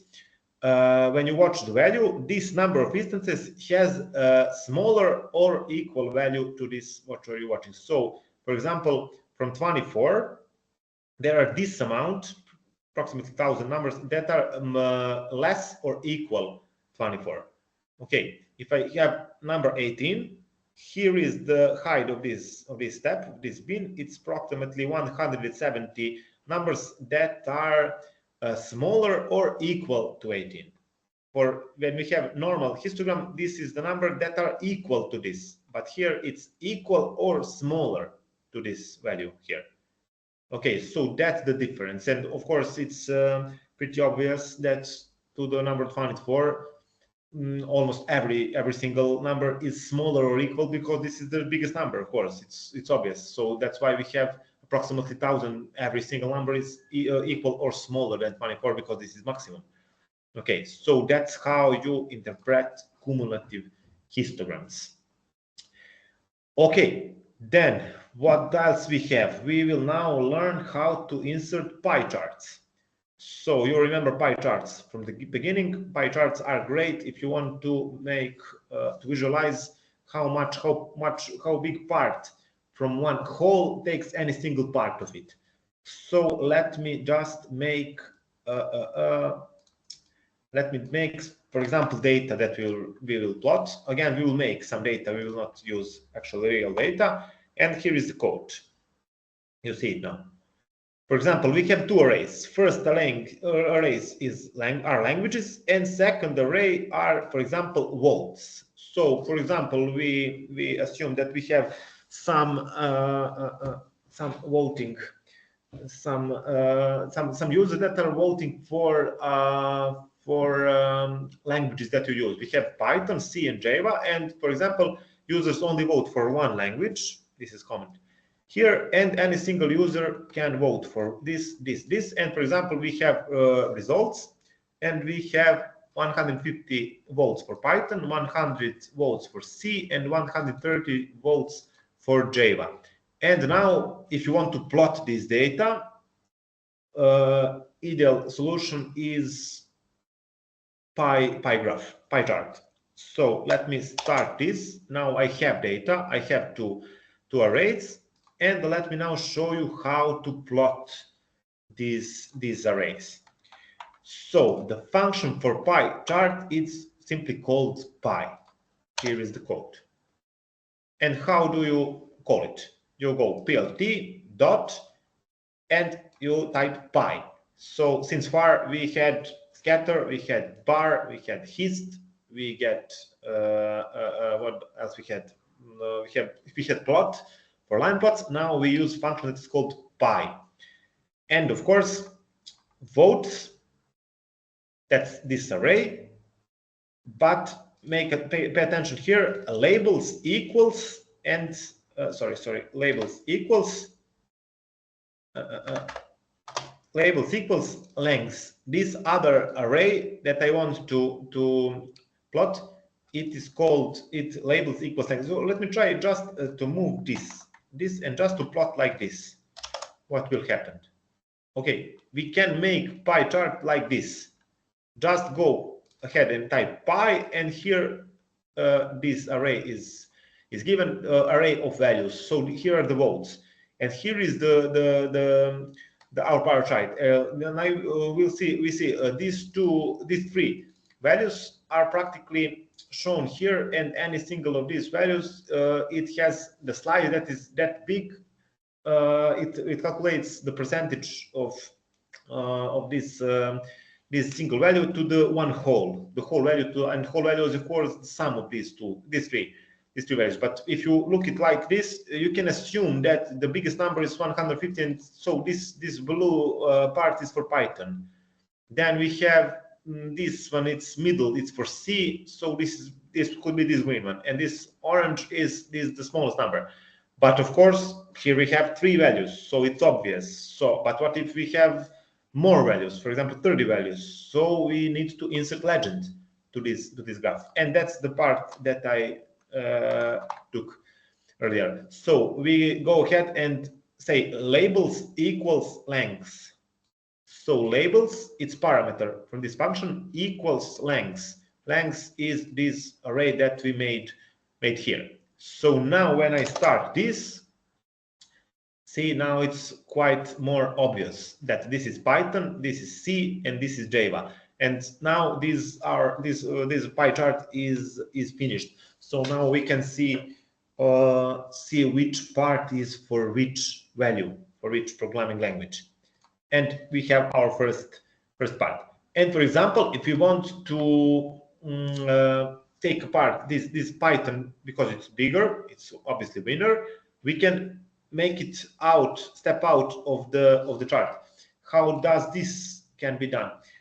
You go ahead and do something like this. Explodes equals. What are explodes? Explodes define these three values, define how much any of these pieces will be stepped out from the diagram. So first one is 0.3. That means the first one is Python. The first one will be a little bit put out from the rest of them. The rest of parts are equals to the 0. And if I go ahead and run this, now I can just do something like this. I can add another parameter here. I can say explode equals explodes. Let me just copy this here. This is not. This is a warning.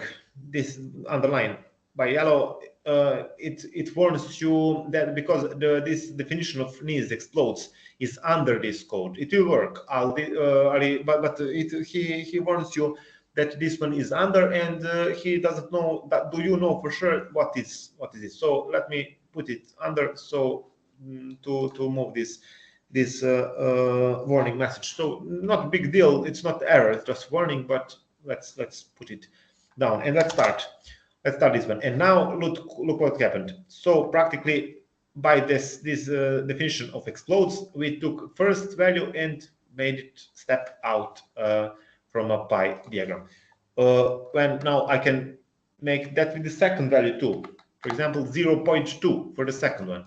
I'm gonna run again these explodes and run again code for this one. And now the second part is put to the side. So this is how you can go ahead and practically separate some part of the other parts in the diagram.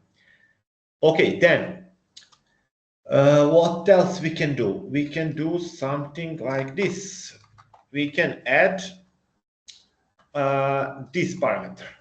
Auto PCT, it stands for auto percentage. So let me run this and see what happens. So these numbers here, I suggest you already know, these are percentage parts. So he calculates for any of these values how big percentage part that is represented in percentages it takes from one whole. So Python here we can interpret like this: 39.74% of users voted for Python. C get 26.32%, and Java get 34.21% of all users. So this is how you insert percentages at your pie chart. Let me see what else I can do. I can do something like this.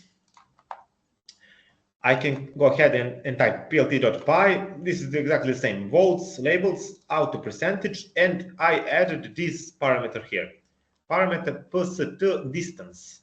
What does it mean? That means I don't want this percentage to be in the pie graph, in the pie chart. I want them to be here. For example, out of a diagram. So you see percentages now are out of the diagram. So by adding this distance, you can move them away from your chart.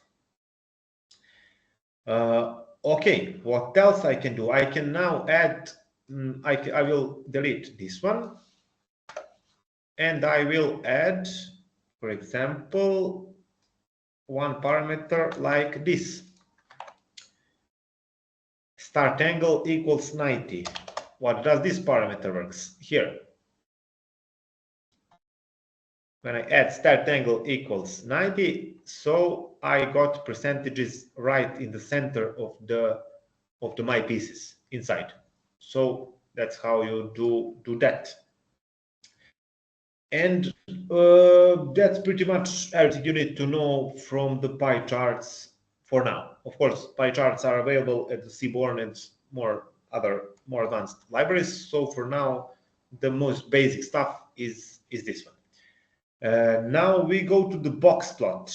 So what is box plot? I've mentioned it earlier. Now I have between these materials, I have boxplot.png.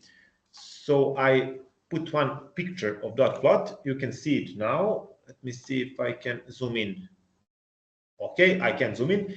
And what is box plot? So here is the schema for the box plot. So box plot looks pretty much like this, and here are values. Okay, and in one box plot, we'll see later at the practical. For now, just to know how to interpret it. These values here, and these are some signs here. So this dot sign means that this value here is outlier. Outliers are extreme values that usually you take out these values from your work when you work with data, with your data science projects. So these values can mess up your work because these values could be wrongly collected and so on. Then this is lower extreme, this line over here, and this line over here is upper extreme, so minimum and maximum. Then we have lower quartile here, and you have upper quartile here. And here is the median value under here. So a lower quartile means this amount of numbers are less than or equal than 25% of our data, and upper quartile is the same, but the 75% of the data are under the value that is approximately here 77, for example. And basically, this box plot helps you to understand your data distribution of your numerical variables. So let me just now plot some data and to make it more easy to understand. So box plot is interesting for people who do statistics. But for people who don't want to do with statistics, it's not quite intuitive.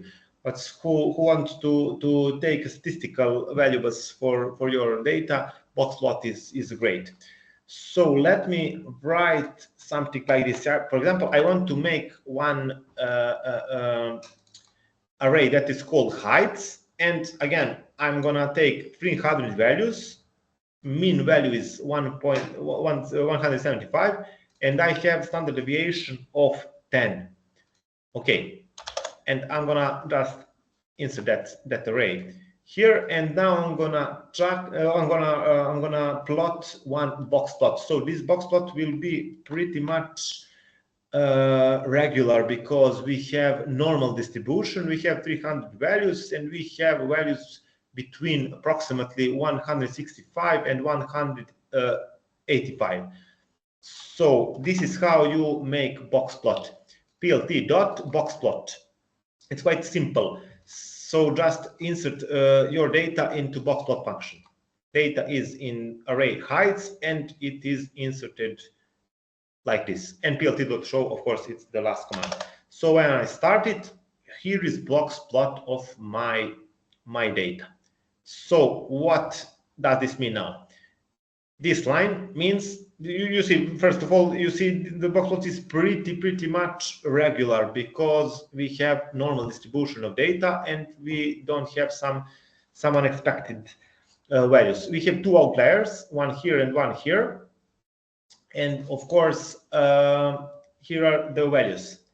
Here are the values, and value is 175 is the mean, and that's this one here goes approximately to 175, and first quartile and third quartile are approximately the same distance of the mean values. So that again, because these values have a normal distribution, so that's why this practically pretty much regular appearance. But let's now make that's just one more plot with the box plot. Let's make some data that are not regular. So for example, I can do something like this. I will make 4 arrays. To understand me, I want to make an array of data that doesn't have normal distribution. I want to make regular data. So I'm going to make 4 arrays. First array, function linspace. It's called linspace. We will use that function because this function make a set of arrays. Which set? This is start number, this is the last number, and this is number of values that I want between these two values. This means I want array of 25 numbers between 0 and 10, and of course those numbers will be normally distributed. It will have difference between first and second will be the same as difference between second and third, and so on. So I first want 25 numbers between 0 and 10. Okay, then I want second part. I want second part like this. I want 25 numbers, but pay attention now, from 10 to 200. So now I have a pretty larger range of the numbers. Now from 10 to 200, I have 25. I have the same amount of numbers between 0 and 10, and the same amount of numbers between 10 and 200. So this first range is small, and the second range is very big. And I have 50 numbers here. So here I have 25 numbers, and here I have 25 numbers too, but they are not normally distributed, because you see this is small and this is big. This is 0 to 10, this is 10 to 200. Okay, then I'm gonna make the third part. Third part will look like this. I have third part from 20 to 200 from 200 to 210. Again I have 25 numbers. And look now, in the second one, the range was the huge, from 10 to 200, and now the range is very small, from 200 to 210. Okay, that's the small range. This is the exact difference is exact as in the first, 0 to 10, 200 to 210. And again, we have 25 values. And for the last one, we want again 25 values, but now values will be between 210 and 230. So we have small gap between, and again 25 numbers, and at all we have 100 numbers. So 25, 25, 25, and 25 numbers. But as you notice, the distribution of these numbers is not the same in every array. So when we start this, we have now these 4 arrays. Well, now I will use these 4 arrays and concatenate them to 1. I'm gonna use this function that is called concatenate, and I'm gonna enter first, second, third, and fourth. So now I take all four arrays, and I make one big array that will have 100 elements into one array. Okay, we have now we just concatenated these four lines for arrays, and we have now just one big array. Okay, and we have now our array that is called data. I can type in data and start it, and here is our array. Here is how it looks. But of course, if you look like this, it's not obvious for you. There is just a bunch of numbers. Okay, but now I'm gonna make a box plot of that data, and as you expect, the mean value of that box plot will be very, very high, and lower and upper quartile are going to be separated pretty much than to the first case when we had normal distribution of data. So how to make box plot? Again, as earlier, plt dot box plot, and for the data I now insert this array data, this array that I made from concatenating these 4 arrays at first. So now I have data box plot, and now I run this, and this what's happened, exactly what I told you. There are no outliers now, and you see mean value is here. It's approximately 200. So why the mean value is here? Because we have a large amount of numbers that are near to 200. Okay, so now this is the first one when it was this low, and now the mean value is very high. It's pretty much near 200. And these two are, again, first and second quartile are big because of an irregular shape of these numbers. So here you have the same amount of numbers between 0 and 10, and between 10 and 200. Okay, so this is why a large number of this quartile is so up high, and it is not regular like this one here. Okay, the hardest part here was to make data. Okay, but because we don't have for now real data, but we made this one just to show you how box plot will change on amount of numbers and their distribution in the space. And that will be it from boxplot. I think we will have again boxplot in the some other libraries, so it will be clear to you what when we start doing with the real data, it will be much more easy to understand. Okay, the next part, I'm going to show you how to customize your plots. So for now, we made some line plots, for example, but they were not customized. What does it mean? Customization, it means adding stuff like title, X label, Y label, and so on. So let's make some data that we will plot. Let me just see. Okay, we have code here. For example, let's make some data. First array, it's called years, and we insert for example, values from 2014 to 2021. Okay, and these are years. And for example, we have income. That's another array. These are values for the income. We have 1, 2, 3, 4, 5, 6, 7, 8 values. Okay, and we have some income ticks. That's another array. This function list, it makes a list from a range of numbers. And range numbers is this one, from 50 to 81 with the step the 2. So this will be 50, 52, 54, and so on. And we will have again 8 years here. So that's the data that I will use to show you how to customize, for example, some of your graph. Again, this is randomly data. It's not real data, so it's just for demonstration example. And if we want to make one plot diagram, for example, we want line chart. If you remember, function is plot, and axis we will put years, and y-axis we will put income. So, for example, for these years, our income is held here. Our incomes are this one. So let's plot here. Here is our plot.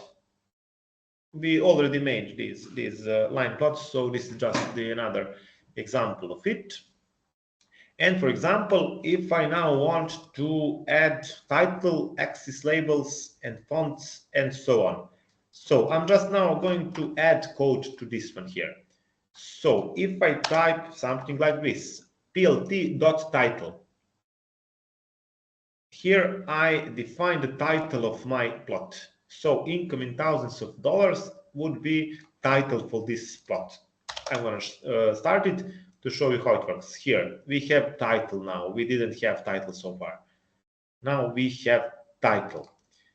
Then what else I can add? I can add labels for the X and Y label. So I add it like here, plt.x label, and this text here will be shown here as a title of the label.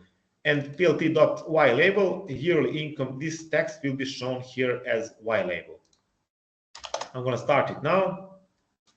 And this is what I have. Year here and year income in dollars here. So when somebody take a look at this graph now, it knows what is graph about and what is an y-axis and what is an x-axis.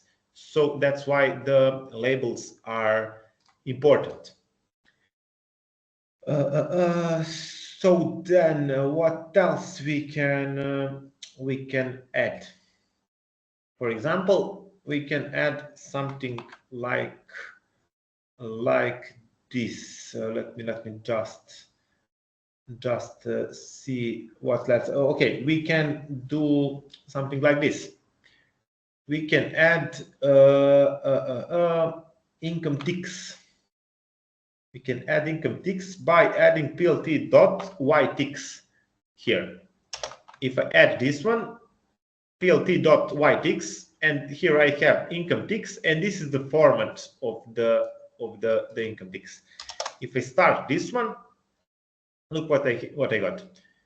I got here practically that array income ticks that we made earlier, it is placed here on the y-axis. So and it has a particular format. It's $, that value, and then K.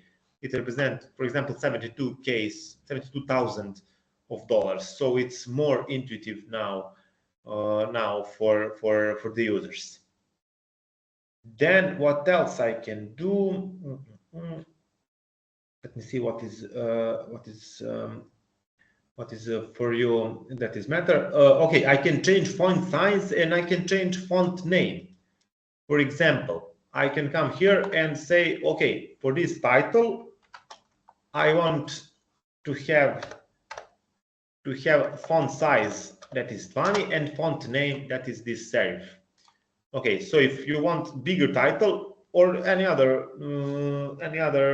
label, it could be X label or Y label, you just add font size and font name. I'm gonna start now and look what I got. Here is the bigger title, font size 20, and here is the font name serif. So this name is now different font. So if you want to know which fonts are available, you can find it on the Google to try some other maybe fonts that we're not tried for the now. Okay, and that's about customization of the graphs. So the main part here is to add X, Y labels and the title of the graph of the diagram that you have. Okay, what else do we have? Let me just see is time for the break. So we work until 20 p.m. So it is 1 hour and 40 minutes. Okay, we can make one more pause, approximately 10 minutes, not 15. It will be enough 10 minutes because it has a lot of materials here. So we will be just able to finish Matplotlib, and next time we start with Seaborn and so on. So we will make small pause, but let's work approximately 10 minutes more. Then we will make a break. Okay, now what else I want to show you? For example, I want to show you the way how somebody asked me earlier how to plot multiple line plots at the same place. So we saw how to plot scatter plots along with the line plot. It's one place. So now we're going to plot more line plots at one graphic. So for example, we're going to make some data that we want to plot. We have this stock A, stock B, stock C, some arrays, random arrays, and these are some randomly picked numbers. Okay, for example, I want to plot these three values at one line plot at the same line plot. So I can do something like this: plt.plot stock A, plt plot stock B, and plt plot stock C. Okay, and this will make one plot. At the end, we have plt.show. One plot, and all three lines will be plotted at the same place. So when I start this, here is what I got. Here is my plot. So green, red, orange, and blue, those are these three lines that I plotted here. But of course, I don't know which one is which. So what is good thing when you know what is what? Good thing is to add label, to add legend. How do you add legend here? Just go here and add label equals company 1. Then for the other one, I want to say label equals company 2. And for the third, label equals, for example, company 3. Okay. And now when I start this code, sorry, it doesn't work for some reason. Let me just see what happened. It should display. I know what the error is. The error is you add labels, but I made labels, but I didn't insert legends to our graph. So I need to do this more, plt dot legend, and this function, when you add plt.legend here, it will include legend on your chart. So when I start it here, now I have legend and the top right corner of my diagram.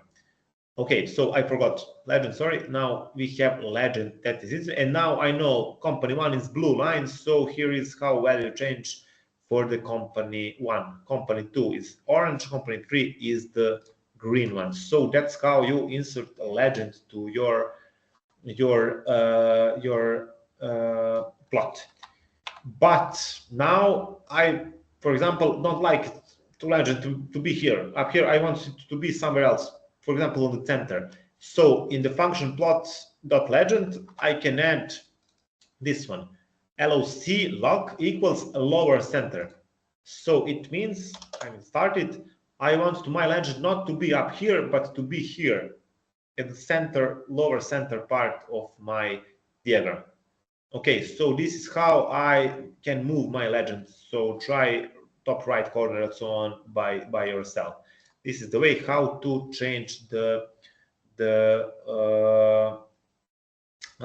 position of the legend itself. Okay, now I want to show you how to make legend to the, for example, pie charts. I showed you how to insert pie charts, but we didn't insert quite a legend on them. So let's now again make some data for the pie charts.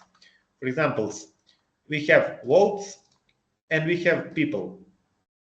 Okay, again, it's random data. A, B, C, D, E are people. Votes are 10, 2, 5, 17, and 21. And I now want to insert one, I'm going to start this and insert one pie chart with these data.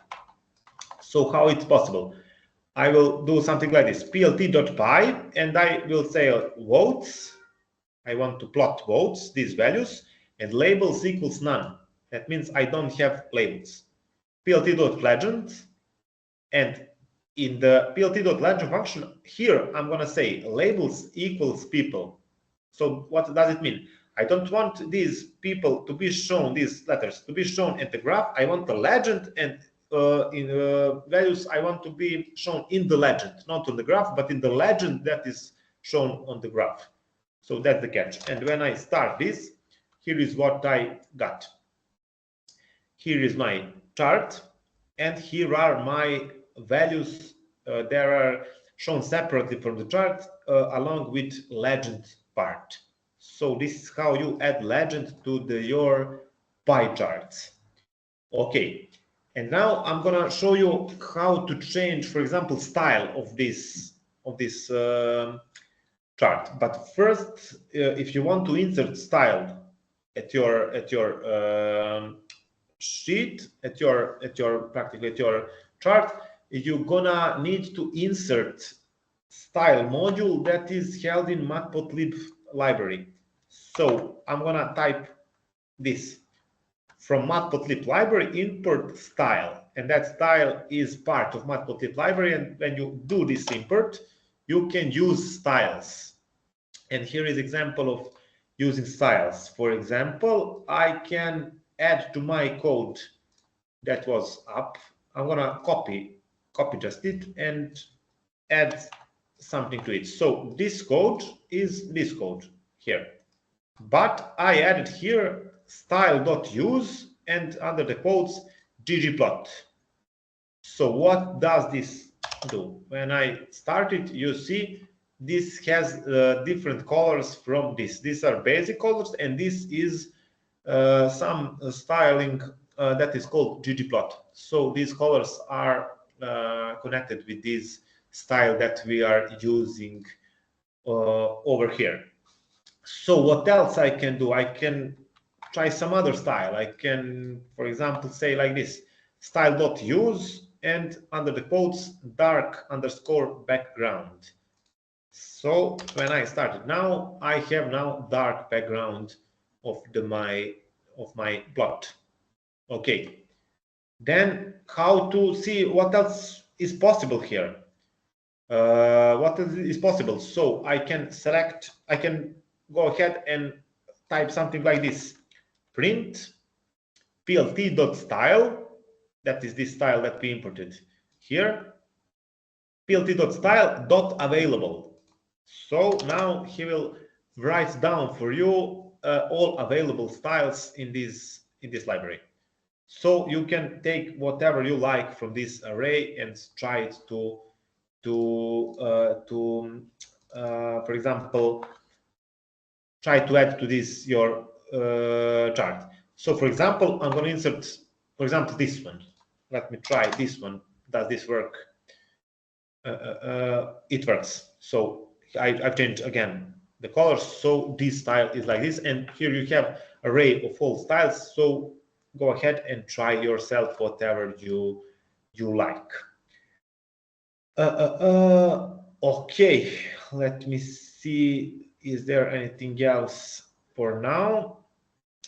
For now, I got this message runtime disconnected, and then he says connecting to the Python 3. It means that our Colab lose the connection with servers. So again, you should try and run cells again to have your environment available. But now we are just working with data that we are creating, so it's not here's connect again. Then for now it should be, when I start this again, it could make me error. Okay, it works. It's remembered. Sometimes when it disconnects like this, he can lose connection from the previous work, and he may don't know what is now some of the variables that you're using. So it's you will then have to, for example, to run again something like this, because he could say, okay, I don't know what volt is, what people is. If he disconnect, it connect again. If he remembers, just start this cell again, and then he will know everything, and he will be able to continue. Okay, and the last part from matplotlib is multiplot. It's called multiplot. We have 3D plots too, and we have plotting some functions. So let me just break one. Let me just make one little break. I believe you are tired too. And then we will go ahead and finish our matplotlib library. So for now, let's pause. Let's take a break, 10 minutes. For example, then we will have 1 hour and 1 hour more to work. We will finish matplotlib, and we will maybe try even start with Seaborn today. So if you agree with me, let's make some break, because we already covered a big amount of I see these signs, so it means you like the break. Okay, we'll make now one again break. I will start this, and I will just, let me see if I can make it 10. Okay, 10 minutes, and you have this time to prepare your questions, and after the break we will start with the questions, if there are questions, of course, and then we continue to the end. So 10 minutes break starts now, and see you in 10 minutes.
Okay, guys, welcome to the last final part for today's session.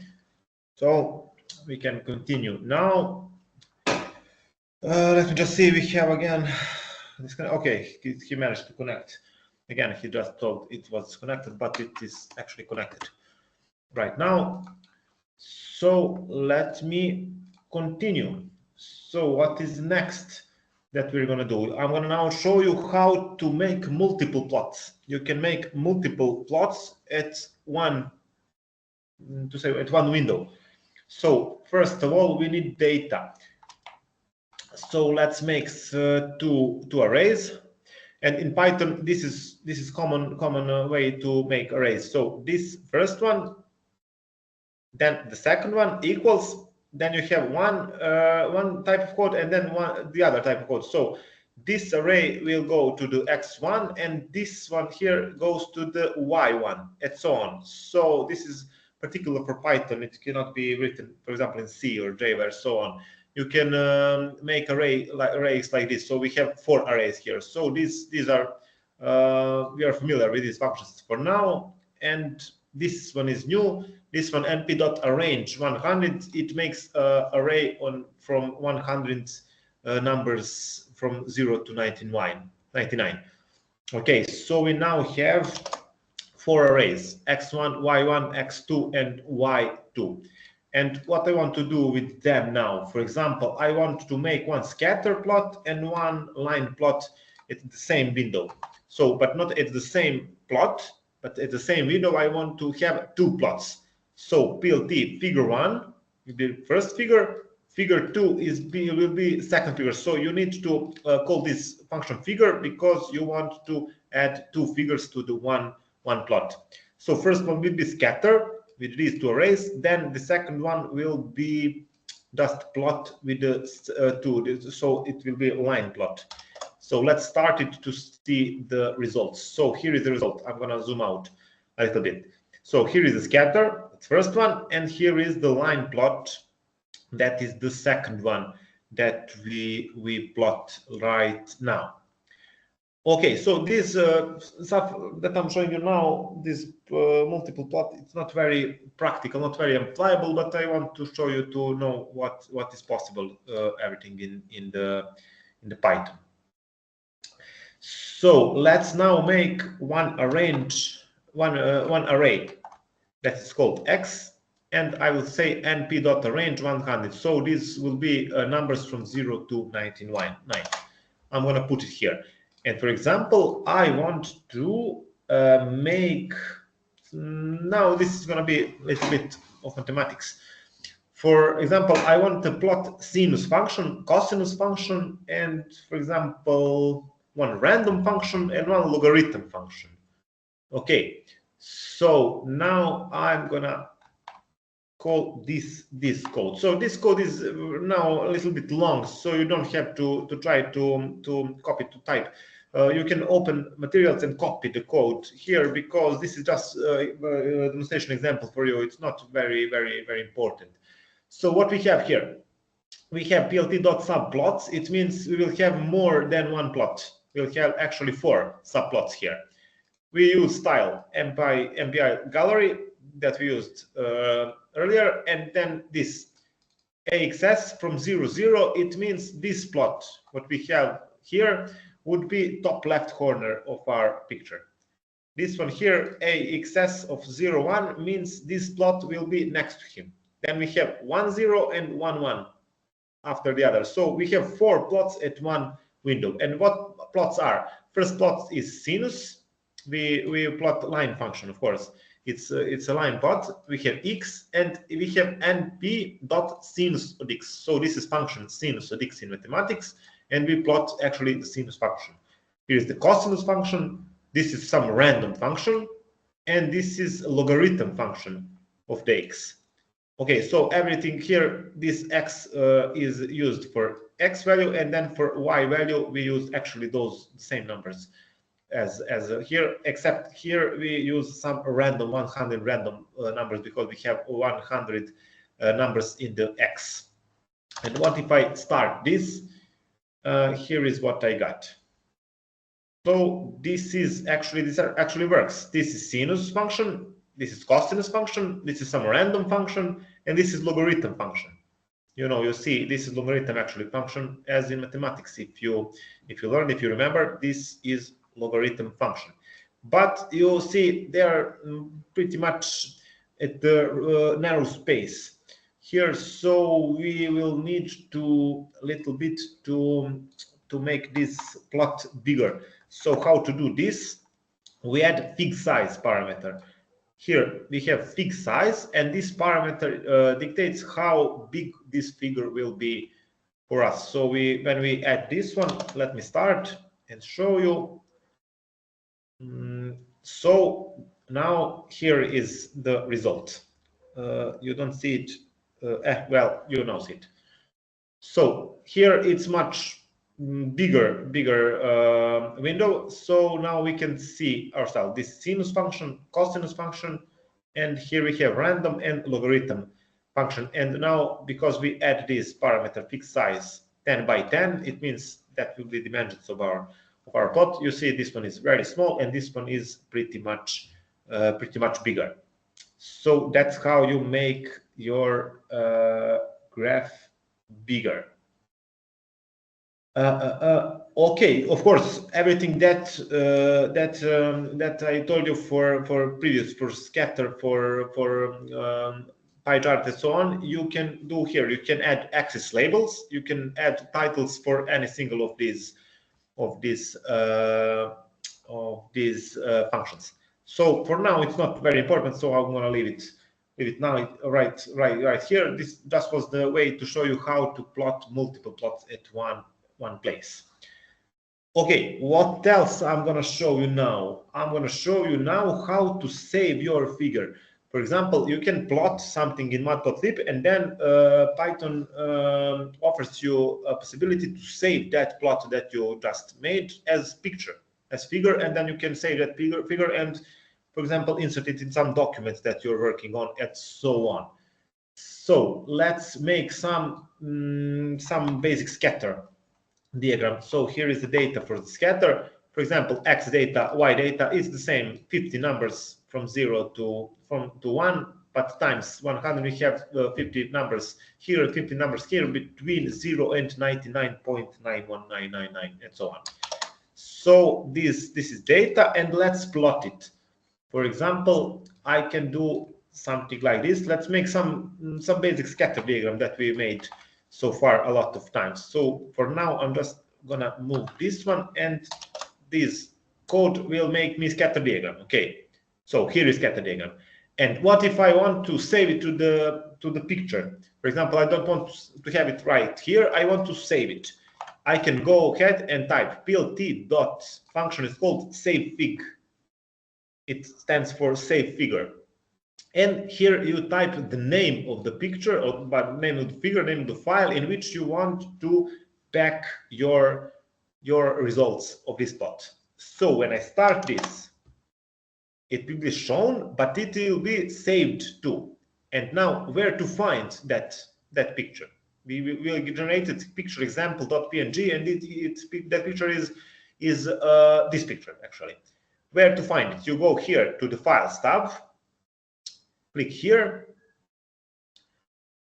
Let me just see. Not here. It has to be refreshed, I think. Let me just see what happened here. It should be here.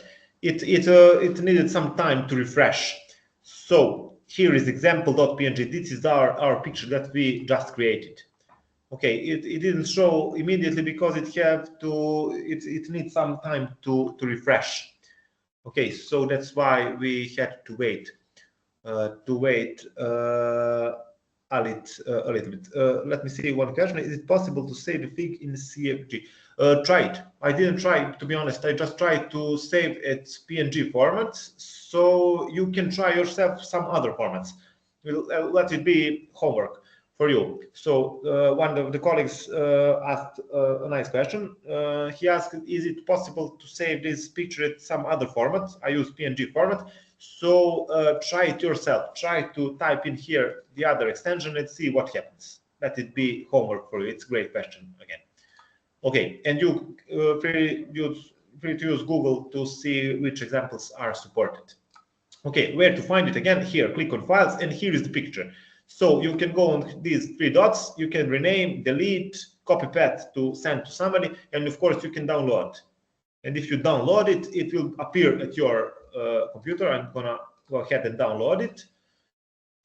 Here you see it is in my downloads now, and now I can open it and I can see it. But now this window of the Chrome is shared, so if I open it, you won't be able to see it because I'm sharing just this window of Chrome. I'm not sharing other windows. So try it yourself. That's why I'm not going to open it. You won't be able to see it anyway because just this window is shared from my PC. Okay, that's how you save it. Then what else can you do? You can add something like this to your function. You can add DPI equals 300. So try it yourself. Again, I will now run it, and you'll see what DPI is when I open this one. And here is example. Here I'm gonna just download it again. It needs some time to react, so we have to wait a little bit while it is downloading.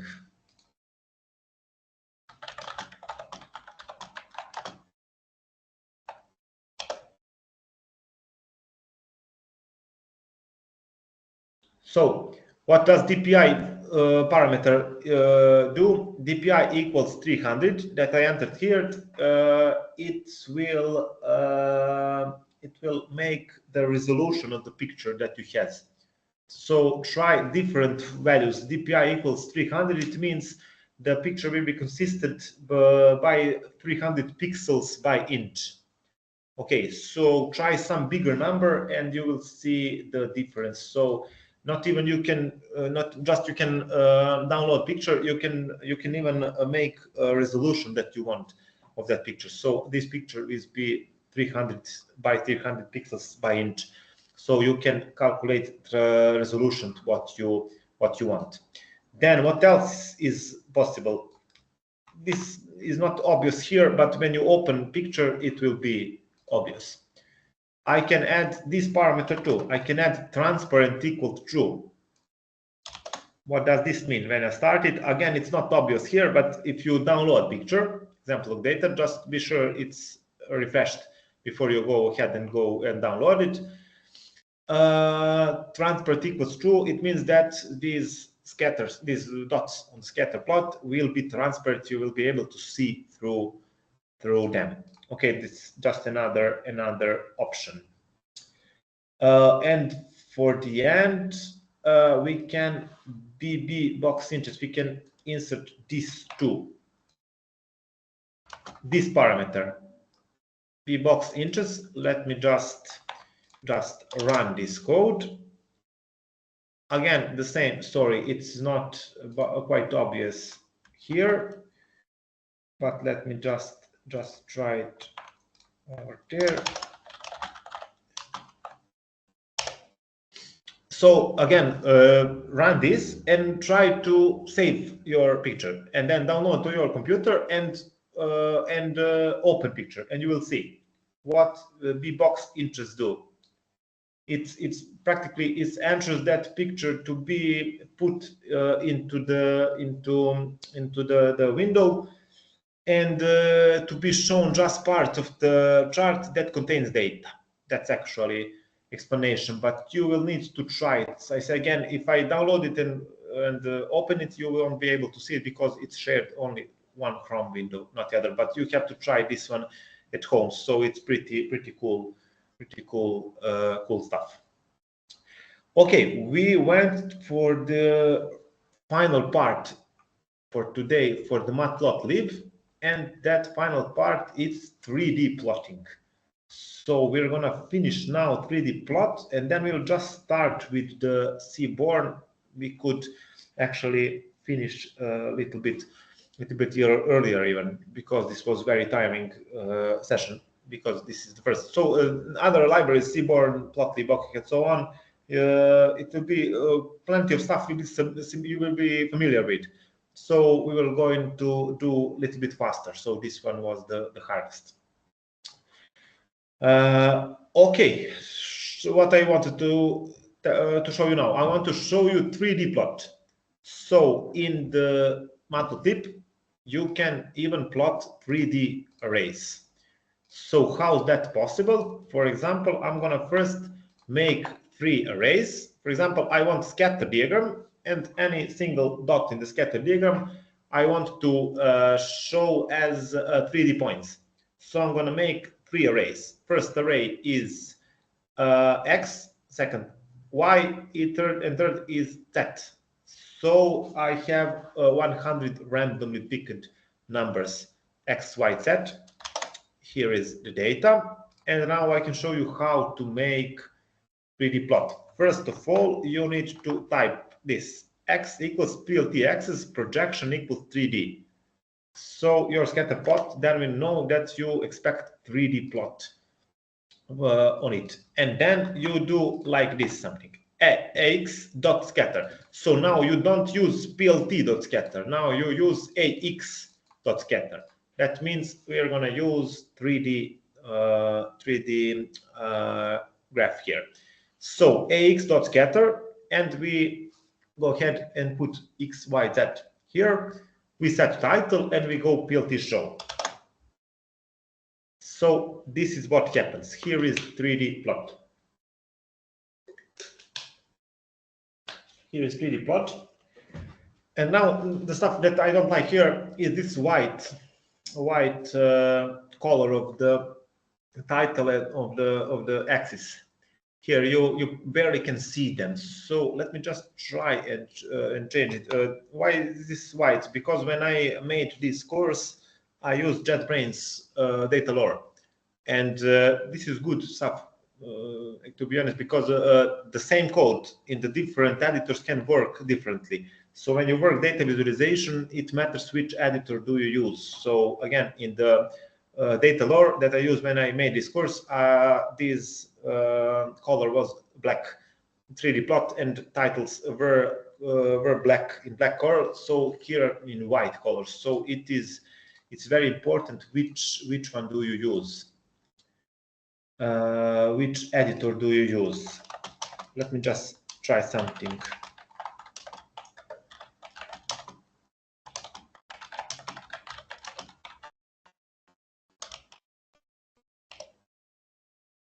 Let me try something.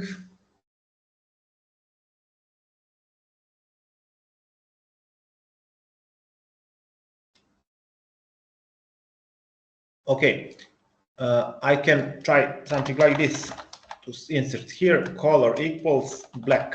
Let me see what happens. Okay, this works. So now I have black color for the title.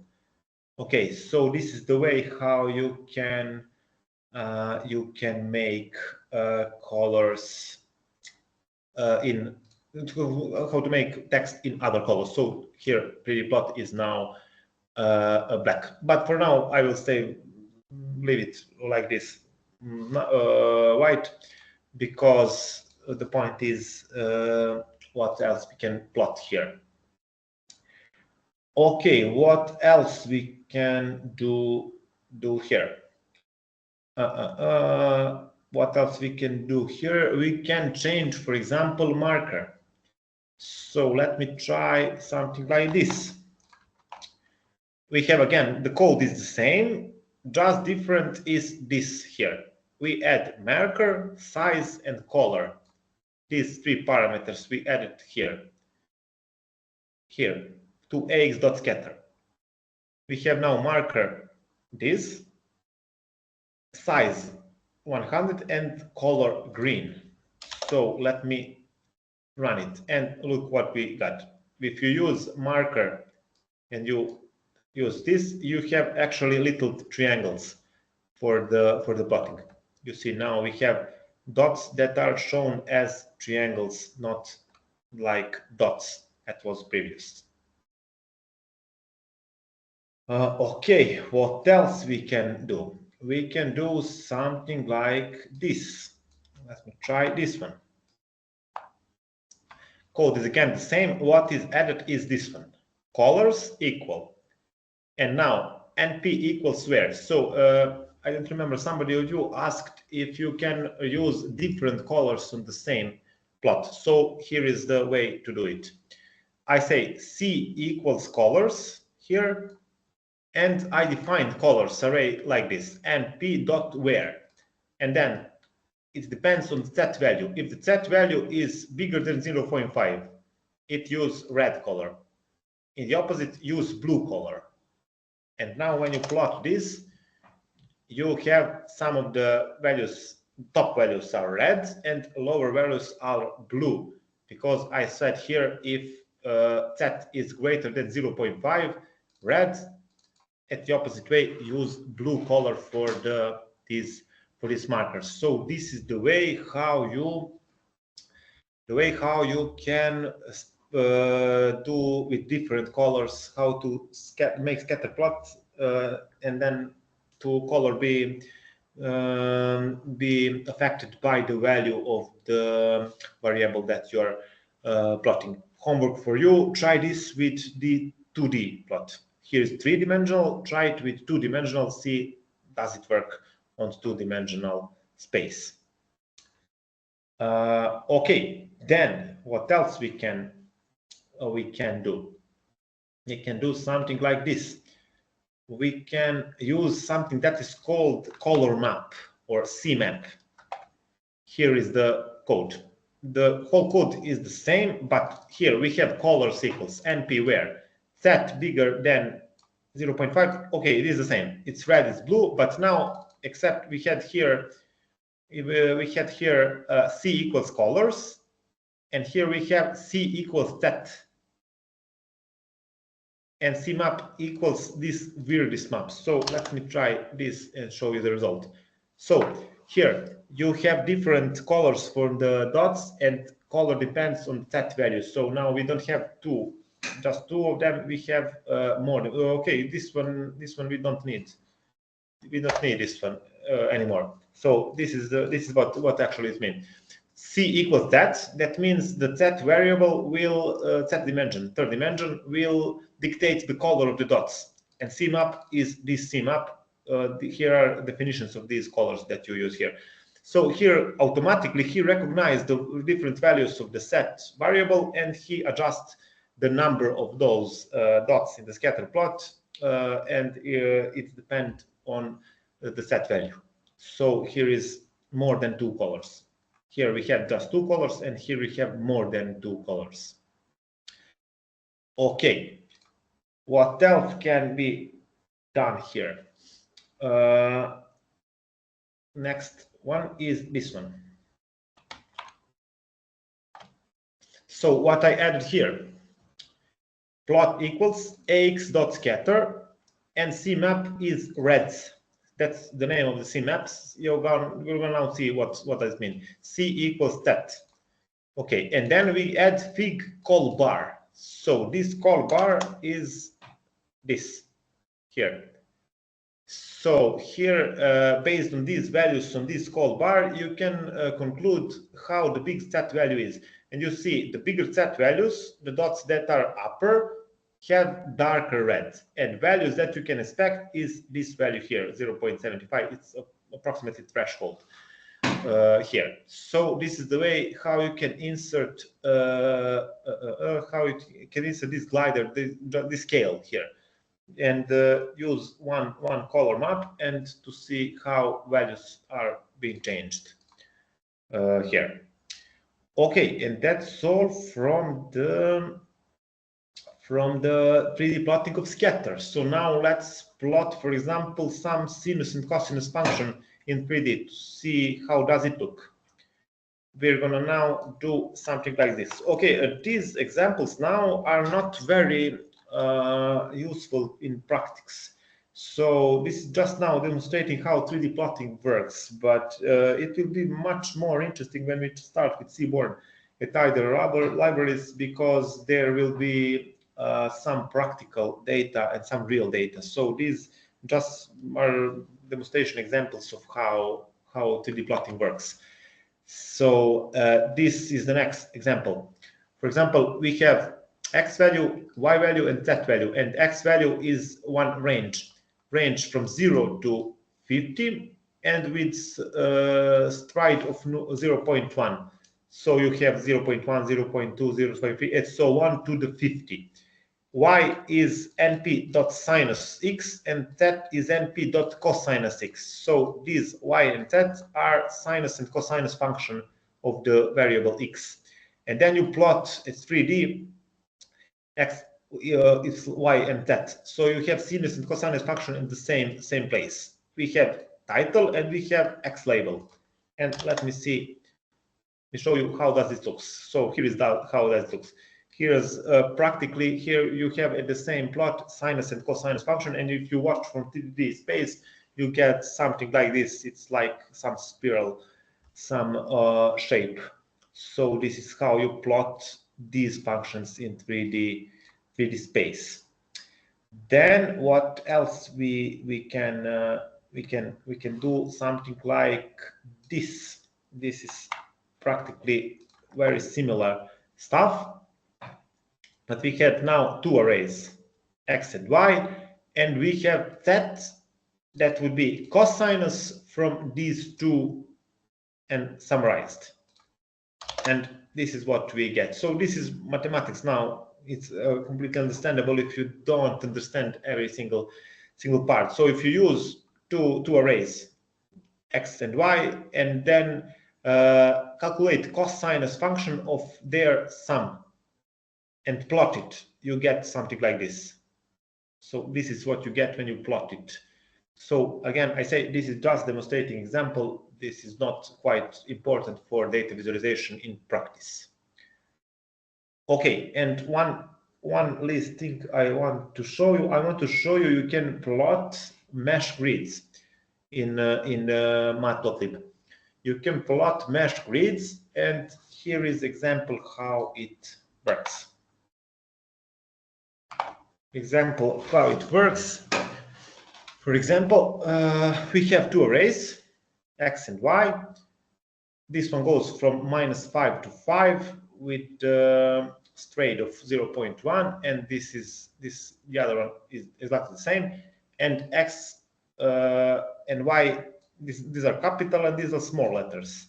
Equals np.mesh grid xy, and Z equals sinus x times cosinus x.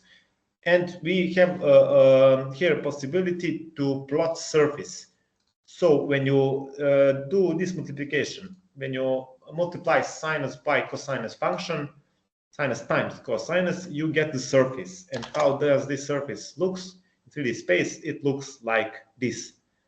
So here is just example of what you get when you multiply sinus and cosinus, and you have practically 4-dimension plot as I get here, and it looks exactly like this. Then what else you can do? You can add color map, CMap to this surface. So I'm gonna just go here and I'm gonna add CMap equals spectral. And if I start it here, the same thing, but the different color surface. So again, color is dictated by the Z value of this graph. Okay, so darker is bigger, and the red, more blue is up, and more red is down. And I think this is the last example of Matplotlib. We can change the way of viewing of this figure.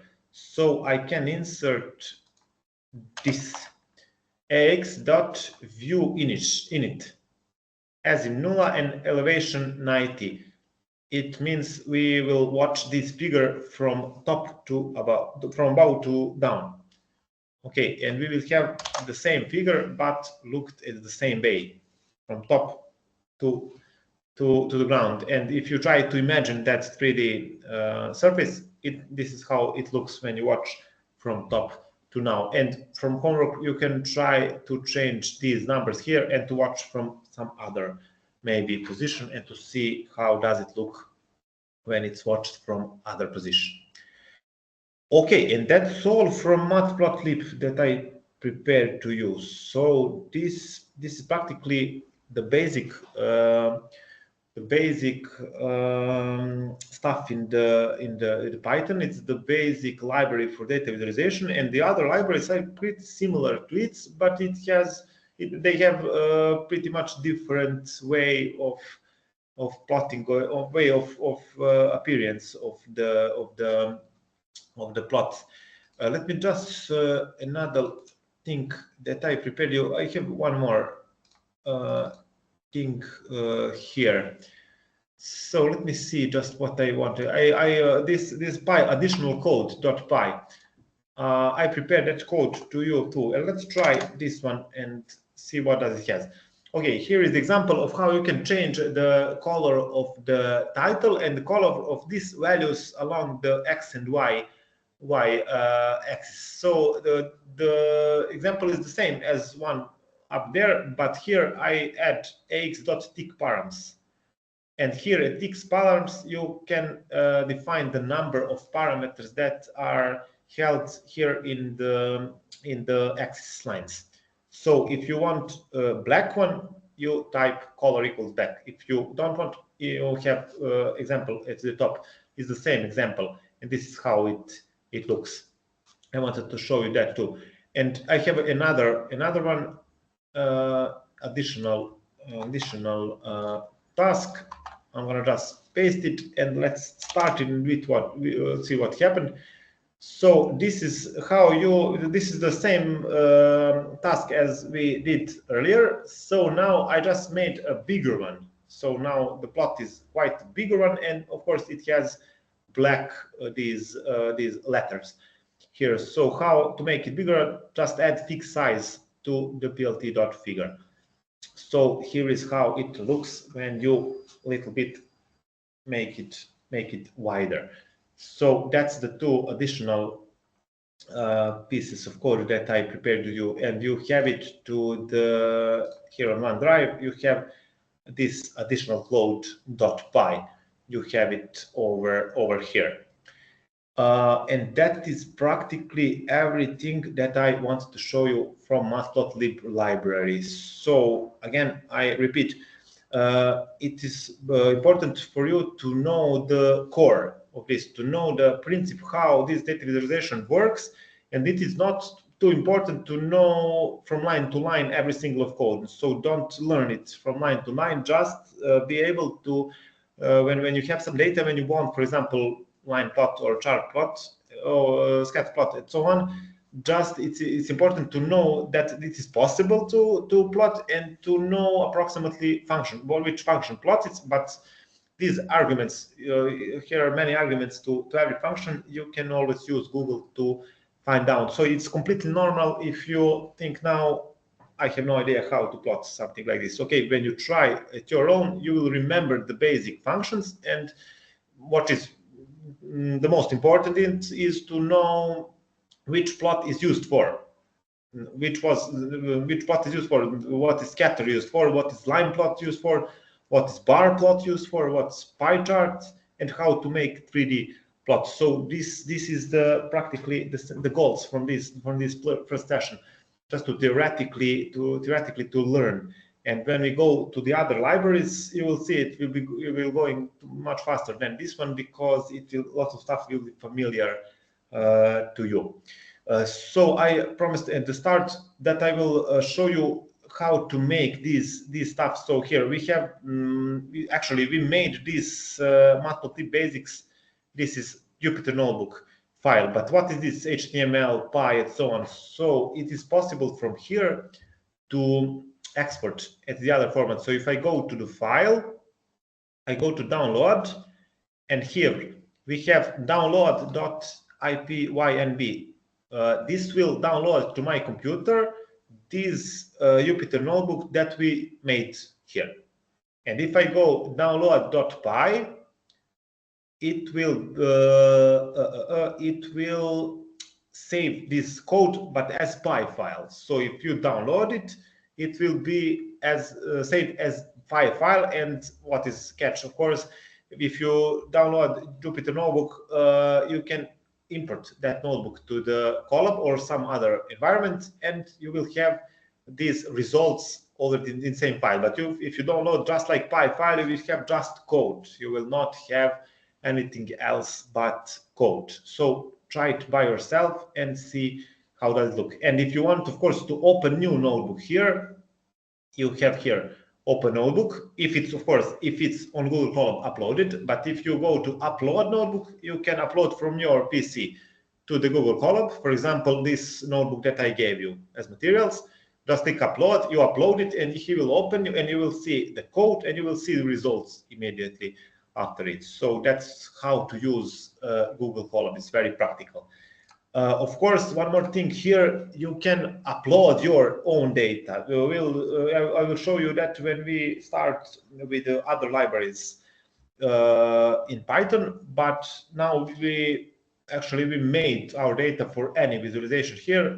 It's very practical to use some finished data, for example, some data from Excel file or CSV file or so on. I will show you in the future work how to do that. But now here's the catch. You go here, upload to session storage, you click here, and you just, I don't have now really any prepared data. Go click, for example, next file, go open, and then it will be shown here, and you can use it from your Jupyter notebook. And what the catch is when you close this tab, when you close Jupyter notebook, everything that you have here deletes. So if you upload some data, it will be deleted. You have to upload it again when you start Colab again. And I think this example picture that we made here, it will be deleted too.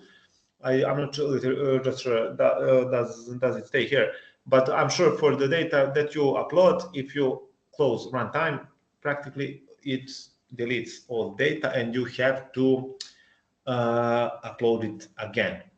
And that's all about you need to know about Matplotlib for now, and about Google Colab.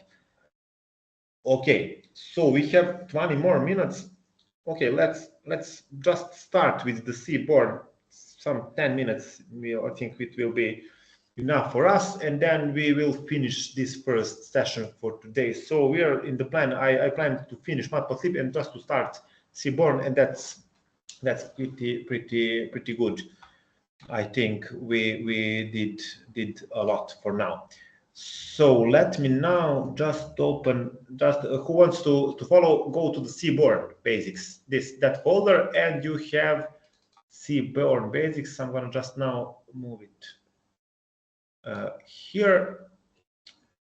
Let me just prepare Seaborn basics.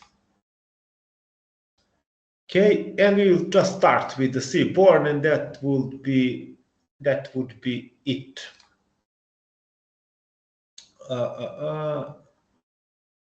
Like this.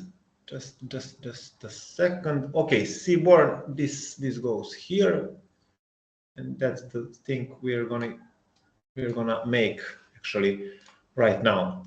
Okay, we come back to this window where we did the Matplotlib, and we're gonna now insert one text cell, and I'm gonna type Seaborn. And if you want to be header, I think it's this. Yeah, if you make this bracket here, it will become a title.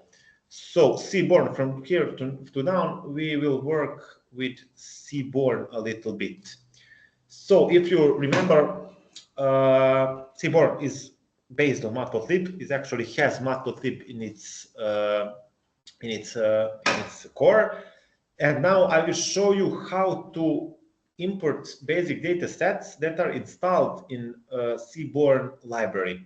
So here, since far, we were making our data sets. You know, we were making arrays like this here, and we used that data that we made to plot, to show you. But now in Seaborn, we have some more clever solutions. Seaborn library offers you a large number of data sets that are real data sets that are installed with Seaborn, along with Seaborn, and you can use those data sets as demonstration examples for visualization at Seaborn. So what is first thing first? We have to import Seaborn. So now we will just let know with these data sets, and it will be okay. But next time we can jump right to Seaborn library and to continue. Let me just see if there is any questions. Okay, there is no questions. Okay, so let's input Seaborn. So import Seaborn as SNS. SNS, will be alias for Seaborn, and every function from Seaborn that you want to call, you will call as SNS dot name of the function. As it was PLT for matplotlib, here SNS will be for Seaborn. Of course, this is not mandatory. You can use whole name. You can say Seaborn dot scatter or so on, but we will use SNS alias because it's shorter. Okay. And let me show you how to see data sets from this library. You can type in something like this: SNS dot, and function is get data set names. Sorry. And when I do this, when I start this, see, you have here plenty of data sets that are installed in Seaborn libraries. So we will use some of these data sets for the plotting data from them. So now we will not make by hand our data for plotting. We will just use these predefined data sets. And these data sets are actually, their purpose is to be demonstrating examples for the data visualization and for machine learning, maybe models in the Python. So this is very, very cool stuff. It's great that we have these data sets. And then how to load data sets. How to load? You go SNS.load data sets. And first, let me show you this data set that is called tips. I'm going to type something like this. Tips equals SNS.load data set, and here is the name of the data set. You can use whatever name you want for here. I want, for example, this one, tips. That's one whole data set, and I'm gonna load the data set into this variable, and this variable is called data frame. So now we have data frame that's actually whole data set, and it is loaded from SNS library, and this is the name of that data set that we loaded. For now, just this. Sorry, I copied this. And when I click enter, here now data set tips is loaded to our variable tips. And when I go ahead and type tips, when I start it, so here is the preview of our data set. So now in this tip variable, we don't have just one array or something. We have whole data set that is held here. So what are these 1, 2, 3, and so on? These are instances. So you have 243 instances in this data set. And every instance is described by these attributes. We have attributes: total bill, tip, this is gender, does person is smoker, which day and time, and size. So this is about tipping waiters in the restaurant, I suppose. You can always go to the Google and to investigate what is this set about. So this data set, it contains information every single line. Here it's one tip. When you go to the restaurant, you get your meal, and when you pay it, you get extra money tip for the waitress. That's the tip. Okay, and this is information about total bill that was, and this information about tip, and these are expressed in US dollars. So this guy, this first guy, sorry, she, this girl. This was girl. She was female. She had total bill like this, and she made a tip to the waitress $1 extra. Okay, here's information: is she smoker or not? Day, which day she came to the restaurant? Time, was it dinner or something else? And this was the size. I suppose it's the size of the table on which she sat on. For example, this first person sat on the table for 2.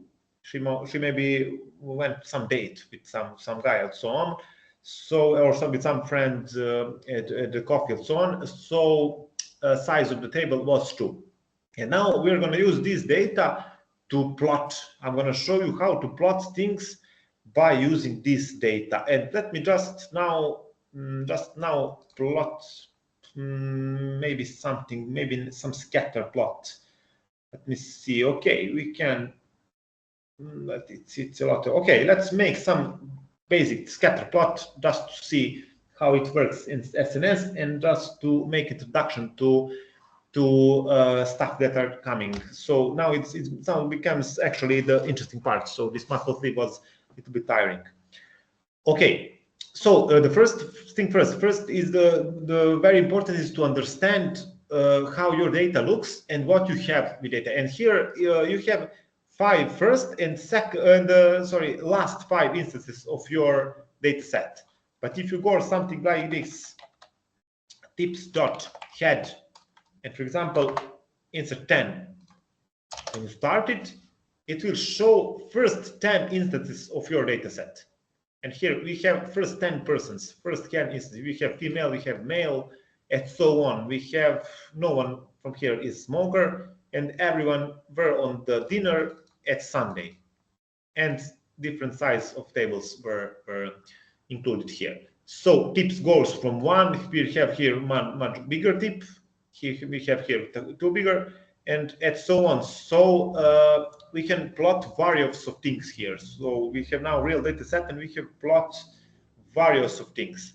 So let me, for example. Excuse me, can I ask you if we wanted to show only the male?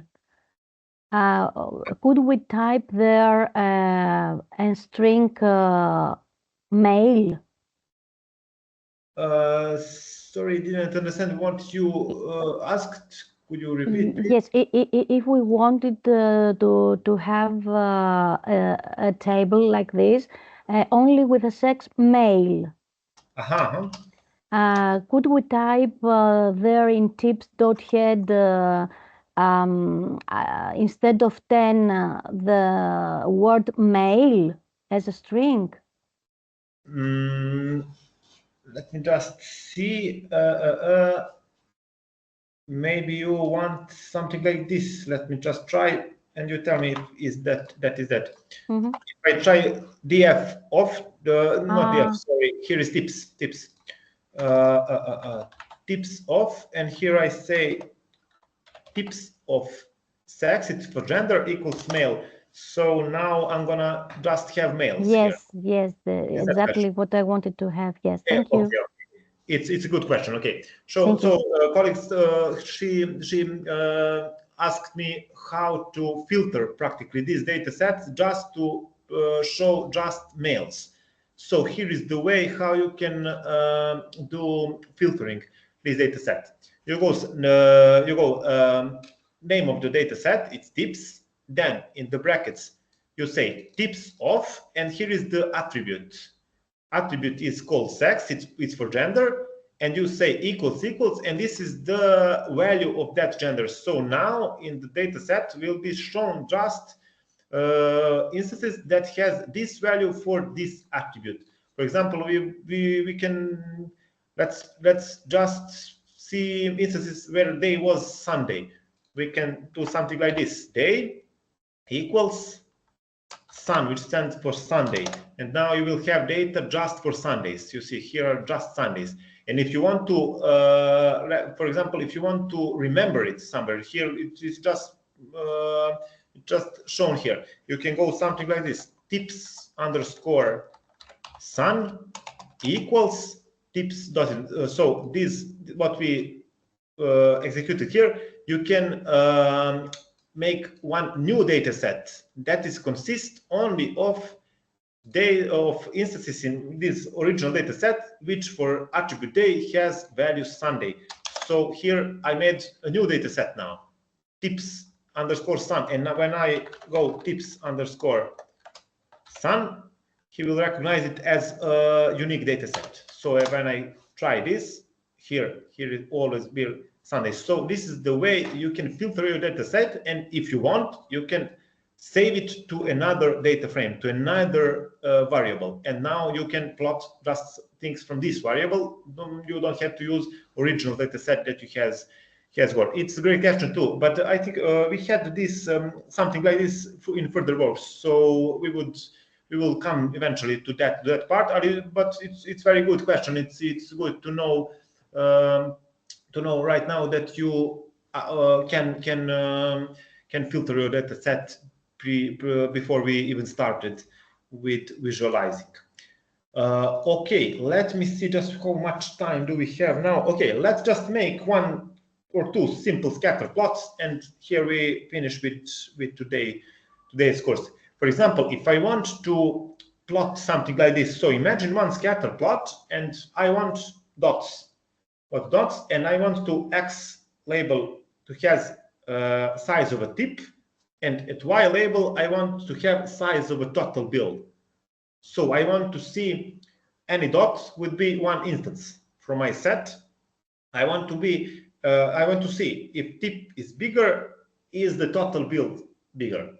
So I want to see in which correlation are these two variables. So this is the way how to make simple scatter plot in the SNS, in the Seaborn. You go SNS.scatterplot, and then here are the parameters.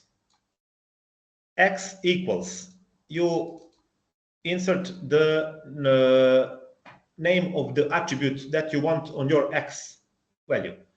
Y equals, we want tip. We want total bill to be on Y axis. And data equals tips. So here you insert name of the whole data set. So we won't use now tips Sunday, we won't use original tips, what is over here loaded. Okay, and now I'm gonna just, I'm gonna just start this. And this is what I got. So this is how it looks. And here we have tip, here we have total bill. And you see these dots are actually instances from our set, and these dots represents two-dimensional dots, of course. So you see, when this value goes up, this value too goes up. What does it mean? Bigger tips means bigger total bill. So it's quite normal thing. So if you have a bigger bill in the restaurant, you usually give the bigger tip to the waiters. If you have smaller tip, if you just drink coffee or something, you give small tip. You don't drink coffee and give big tip, and so on. So these two variables are positively correlated. You see they are in the shape of the rising function that goes up. Okay, so we can conclude these two are in the positive correlation. Okay, and what else I can do now? Again, some of the colleagues at the start, just one more thing, this, and we finish here. I can now insert third dimension to this graph. I want to, for example, color the dots, and I want to color depends on the day in which tip was placed. So I can add just this little parameter. So you see, if I just add this hue equals day, what I get? Hue equals day. So that means that I want to color these dots, and I want it to be dependent on the day. So when I start this, look what I get. Let me just try. Let me try to make this bigger, because I don't like personally how it looks here. Let me just second.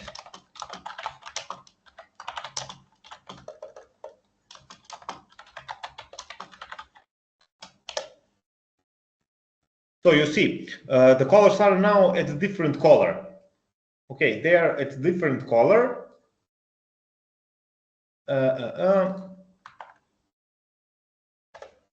They are at a different color, but now we will add fixed size here just to be a little bit more. Okay, this now looks nicer.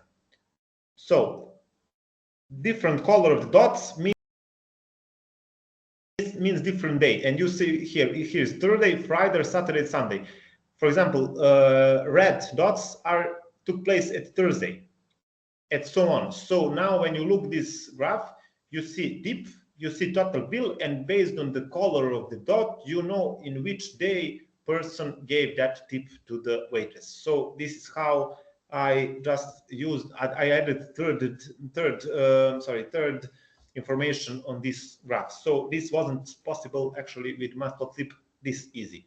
Here you just add hue equals day, and you have different color for each day. So now I know the size of the tip, size of the total bill, and I know exactly which day person went to the restaurant and put that bill to the waitress.